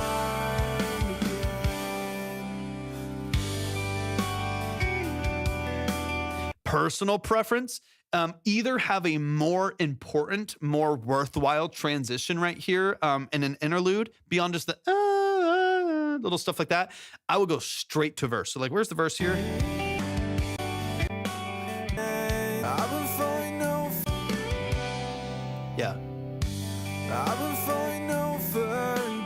I would go straight hook, straight verse, straight into second verse. So just let it ring here. Out of my mind again. Over again. We're straight into it. I do what I wish it's fast in my head, turning on. I want to go like my brain wants to just transition. Michelle, good to see you. What's up? Thank you for the heart me. I appreciate it. So good to see you in the chat today. I would go straight as again. Let it fade. 2, 3, 4, and then just straight into right in the interlude. Over again.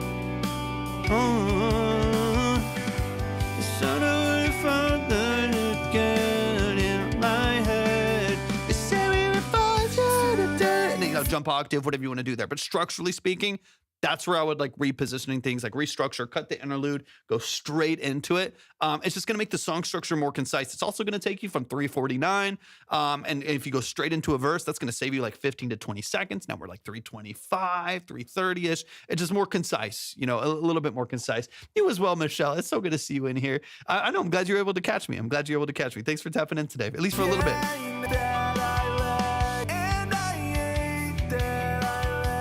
I'm ready. That's what I'm here for, man. Just get your wheels spinning, and then you can tackle drums. You can tackle percussion in another way. I'm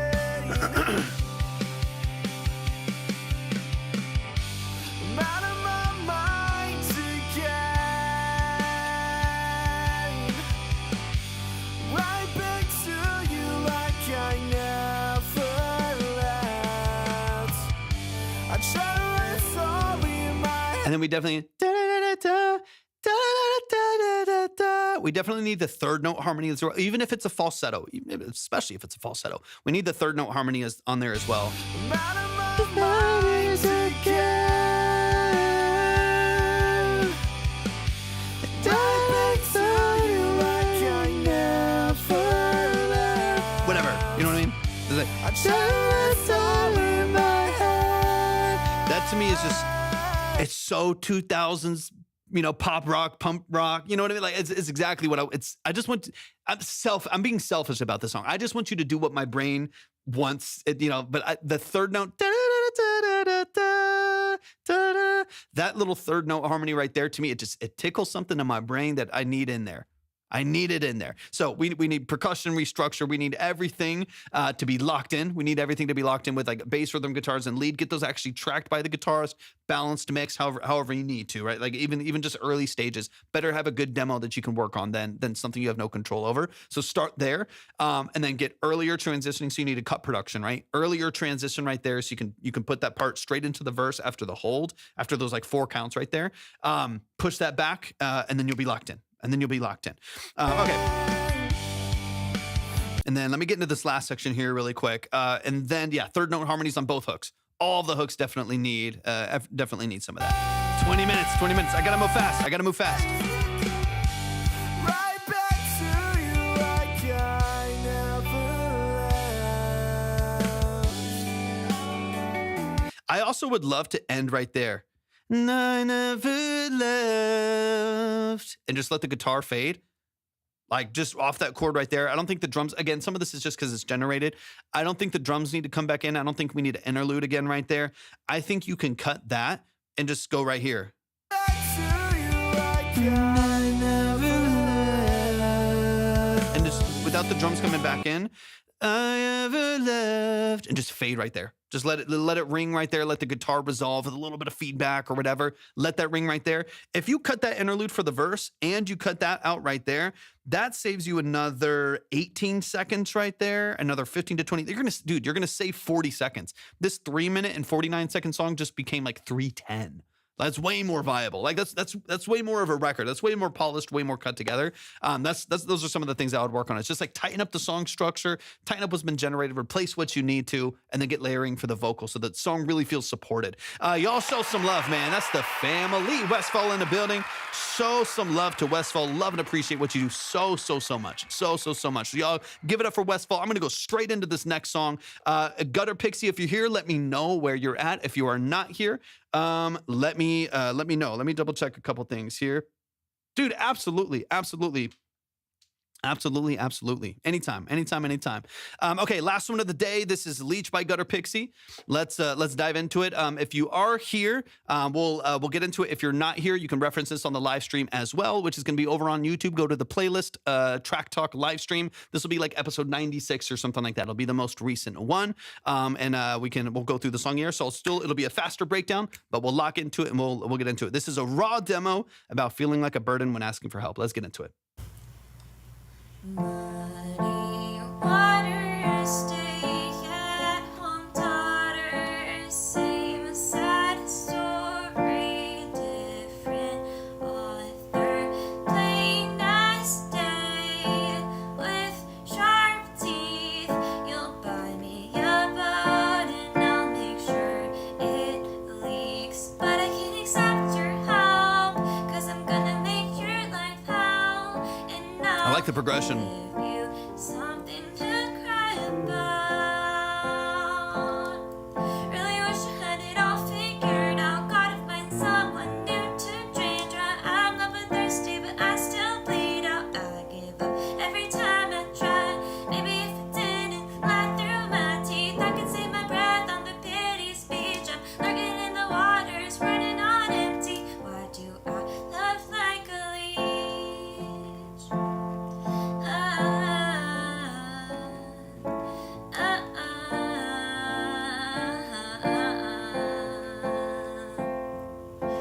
Muddy waters, sun wrapping presents, absent father, never present. Thanks for coming to my pity party. Got a lot of I like the progression a lot. none of them say sorry, and I can't accept your help, 'cause I'm gonna make your life hell, and I'll give you something to cry about. I really like the progression. It's cool. Gotta find someone new to drain dry. I'm not but thirsty, but I still bleed out. I give up every time I try. Maybe if I didn't lie through my teeth, I could save my breath on the piteous beach. I'm lurking in the waters, running on empty. Why do I love like a leech?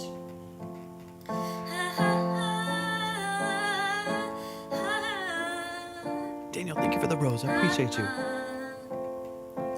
And I'm sorry that I'm like this. I just want someone that I don't have to say that to. And I bled you dry like a million times. I just hope you don't feel used. And I'm sorry that I'm like this, but I'm not gonna change. It's sad but true. You don't owe me an apology. I owe one to you. But I can't accept your help, 'cause I'm gonna make your life hell, and I'll give you something to cry about. Cool voice. Really wish I Holly, had it welcome all in. figured out. Gotta find someone new to drain dry. I'm not but thirsty, but I still bleed out. I give up every time I try. Maybe if I didn't lie through my teeth, I could save my breath on the piteous beach. I'm lurking in the waters, running on empty. Some cool songwriting in here, too. Like a leech. Yeah, show some love, show some love, show some love. That is Gutter Pixie. The song is called Leech. Let's dive into it. So we're going to move straight into it. Because we got about 10 minutes to break this down. So let's get into some of the details here. Obviously, this is a raw recording. You can hear the phone noise. It is very, very open and very, very raw. So we're not going to touch mix because that's not even the realm of the world that we're into. I want to talk about structure, progression, and kind of the way that we can kind of build this out a little bit as far as pointing you in the right direction as to where you go with your production. Jane, thank you for tapping in. We're closed for today, but we'll be live again tomorrow afternoon. So thank you so much for tapping in. I really appreciate you being here. Y'all just make sure that you're followed here. Make sure that you're subscribed on YouTube and Twitch. And we'll be live again tomorrow afternoon. But thank y'all so much for tapping in today. Anyone else who's left up on the board, I'm still figuring out the new platform that I'm on right now. So you can either, it'll either be saved or refunded back to you. So I'll figure that out here after the live. But let's get into it. This is Gutter Pixie. This is Leech. Let's get into the song structure, progression, and stuff like that. And then mix can be tackled another time. I do really like, so this has a really interesting structure on the production here. So you have this really like warm. I like a really warm piano for a song like this. So as you get closer to looking in the direction of production, I would go with really warm, like spacious environmental sounds. Like really like this piano right here. It's got all that reverb on it.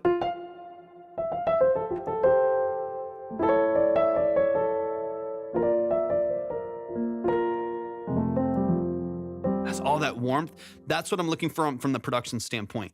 I would separately track piano. Jane, thank you for the follow. I appreciate it. I would separately track piano from your vocals so you're not beholden to the rhythm of the piano and having to figure that out as you're tracking. I know it's an early demo, so I don't want to harp on that too much. But when you go to track, separate this out a little bit. That way you can balance this in a way that makes more sense to you, and you don't feel like as you're trying to do why do I love like a leash, when you're trying to do like the higher vocals right there, you're kind of finding the rhythm of that vocal run at the end of each hook, and fighting that in tandem with or in context with like the piano and the rhythm you're doing on the piano, and that combination right there can get a little bit messy. So when you go to track, I would just try to track really consistently, on a click track, put it in the DAW to where everything is really consistent. But when you're choosing sound design for this, even if you keep a similar piano to what you're using there, you can like filter it, add a little bit of like stereo hall reverb on there. I like Valhalla for stuff like this. That's what I have here on this piano right here, and just get this really warm. It's the F major to A major to the B flat major. That movement right there of consistent majors gives it this eerie feeling, which I love with the lyrics that you have this. Love that.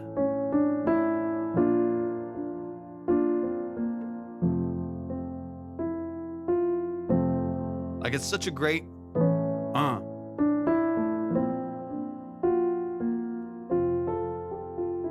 it's such a beautiful, like warm tone. So choose something. Your voice is high. It's very projected. And it really, really resonates in a beautiful way. It's a great thing, especially when you're on the mic officially. You're going to get a lot of that. It resonates beautifully. And it's very airy and it's very bright, even without recording on like a large diaphragm condenser. You already have a lot of that in there. So I would have really warm sounding production. This is a very like dark, very warm sounding piano that's really, really easy to listen to. And then you'll separate yourself from that with a brighter, airier vocal sitting over the top. Think Billie Eilish in a way. You don't sound like Billie Eilish. You're not even really working in that same space, even though she's awesome, but it's different. But from a production structure standpoint, that's what I would look for. Really, what's what, Phineas does a beautiful job of this. Really warm, spacey, dark production structure. It's very moody, it's very emotional, and then layered with really bright, airy vocals over the top while still feeling saturated and harmonic and warm, right? So those are the kind of the separations I would look for. If you add more to the production, if you feel up to it, if you want to add more to it, I would keep it very simple. I would add some really, really light strings, maybe a low cello on there, maybe a high string pad that kind of carries through the song and helps you carry some of your dynamics. I'm not positive on percussion, and the way that I hear this, it could be different than Eurovision, but the way that I hear this is kind of like an alternative pop realm, a little indie singer-songwriter, but kind of alternative pop. I think would work really, really well with your vocal structure and a lot of your melodies. And so I think it could be nice to occasionally maybe bring in like a sub bass, maybe just for the hook and then empty out for the verses. Bring in like a high pad only on the hook and then empty out for the verses. Percussion wise, just really low, like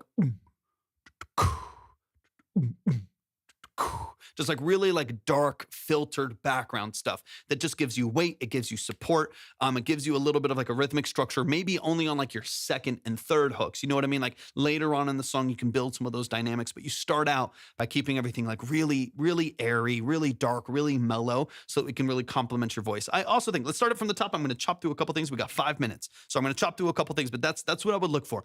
Dark, spacious, good support for the vocal, and then track separately so everything's really clean and clear.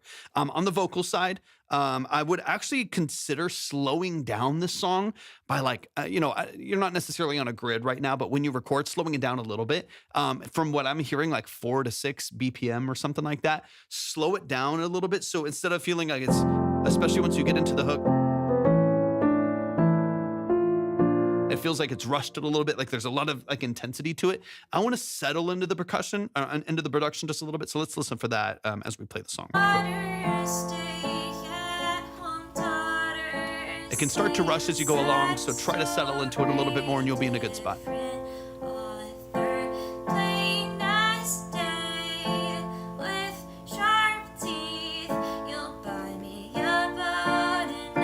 some good melodies in here though. It leaks, but I can accept your help. 'Cause So like it starts to pick up pacing a little bit here. Dun, dun, dun, dun, dun, dun, dun. Dun, dun, dun, dun, dun, dun, dun, dun, dun, dun. Dun, dun, dun, dun, dun, dun. That's to the minor. Dun, dun, dun. I can sort of waste your far ways this sound. Dun, dun, dun, dun, dun, dun, dun. And then layer out a little bit here. Dun, dun, dun. Maybe to the minor instead of the F again. I really like the minor. Right? Like right now you're going back to the F inversion. Could be nice to switch to the minor and maybe only do the minor on the hook. Again, creating some separation from how a verse feels, how a hook feels. Like I said, maybe on the hook, you add the B flat major to B flat minor. That gives you a very separate pocket right there. Maybe on the hook, you add the sub bass. Maybe on the hook, you add the cello or string. Like compartmentalize a little bit to where they feel like they're different segments right here doing their own thing. I'm gonna make your life hell, and I'll That's a good lead melody though. I like it. give you something to cry about. Really wish I I would have the same melody again. And again, you can dig into this however you want to, right? It's your song. I don't want to change your melody necessarily, but I do think it would be nice to have the same melody again for the hook, just to make it really catchy. Dun, dun, dun, dun, dun, dun. Dun, dun, dun, dun, dun, dun. Dun, dun, dun, dun, dun, dun, dun, dun. Again. Dun, dun, dun, dun, dun. Dun,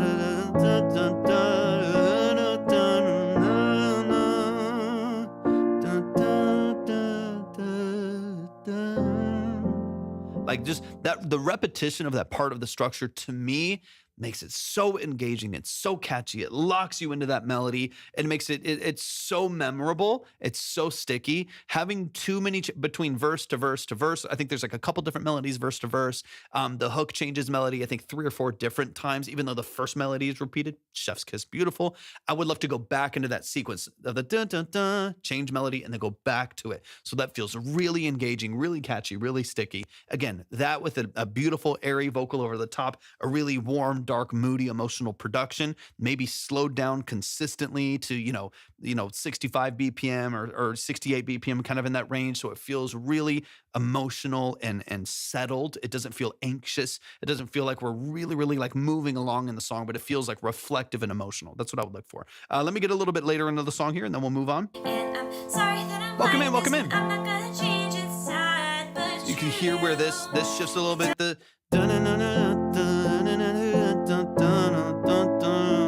like the pacing picks up a little bit more again here too. This is where I really want the whole production to settle a little bit. And I would find one other element that changes from hook to verse, or like bridge to hook to verse. So in the production and in your vocal range and register, it feels like distinct different pockets of the song, and they don't all blend together too much.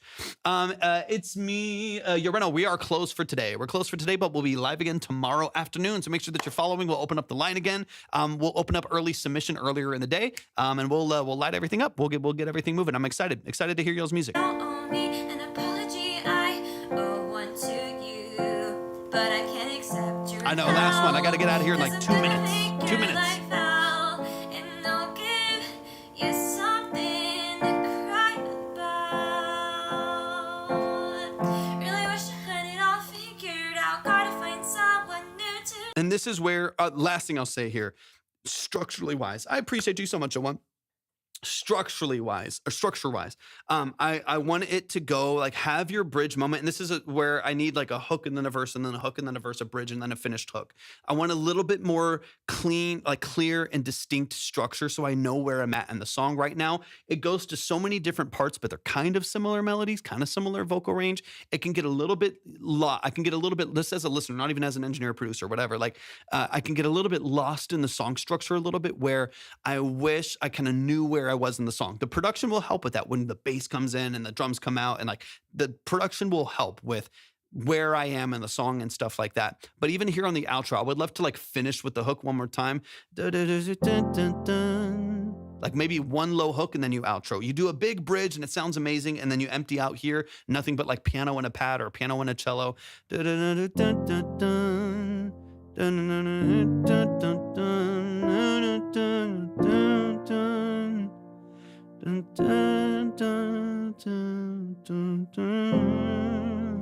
it just closes there, and like you let it let it fade with like an open chord right there.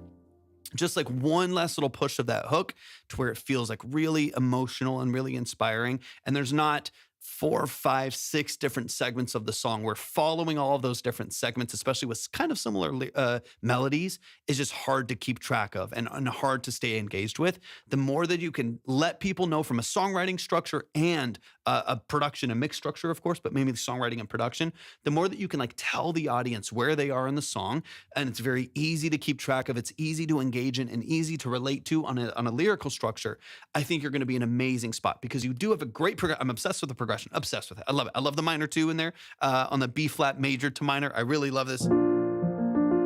I'm obsessed with that. You don't have to do it, but I do think it sounds really good. But the rest of your progression, I'm obsessed with it. I think it sounds amazing. And you do have an amazing voice, and you're a good storyteller. You're a good songwriter. So all of those elements I think are great. This is about compartmentalizing the way the production is built, the sound design that you choose, and then also within your lyrics and your melodies, making sure that we have really distinct moments of the song, and it doesn't feel too much like a run-on sentence where it's a lot of similar sound, similar melody, similar vocal register through the whole song. The more you can space this out, the better off you're going to be. Y'all show some love, y'all. That is going to close up the live stream today. That's going to close it up. I love and appreciate y'all so much. I'm out of here. I'm going to be live again tomorrow. Early submissions. I will go ahead and post early submissions probably earlier in the morning. So if you want to submit early, get yourself in line and get to a better spot or whatever it may be, you can submit early tomorrow. I love and appreciate y'all so much. Y'all are fantastic. Please make sure that you are following on TikTok, of course, subscribed on YouTube and over on Twitch as well. And we'll open up the lines and everything again tomorrow, and hopefully get into some amazing, amazing music. Love and appreciate y'all. Y'all have an amazing rest of your evening. Go Spurs, go. Peace.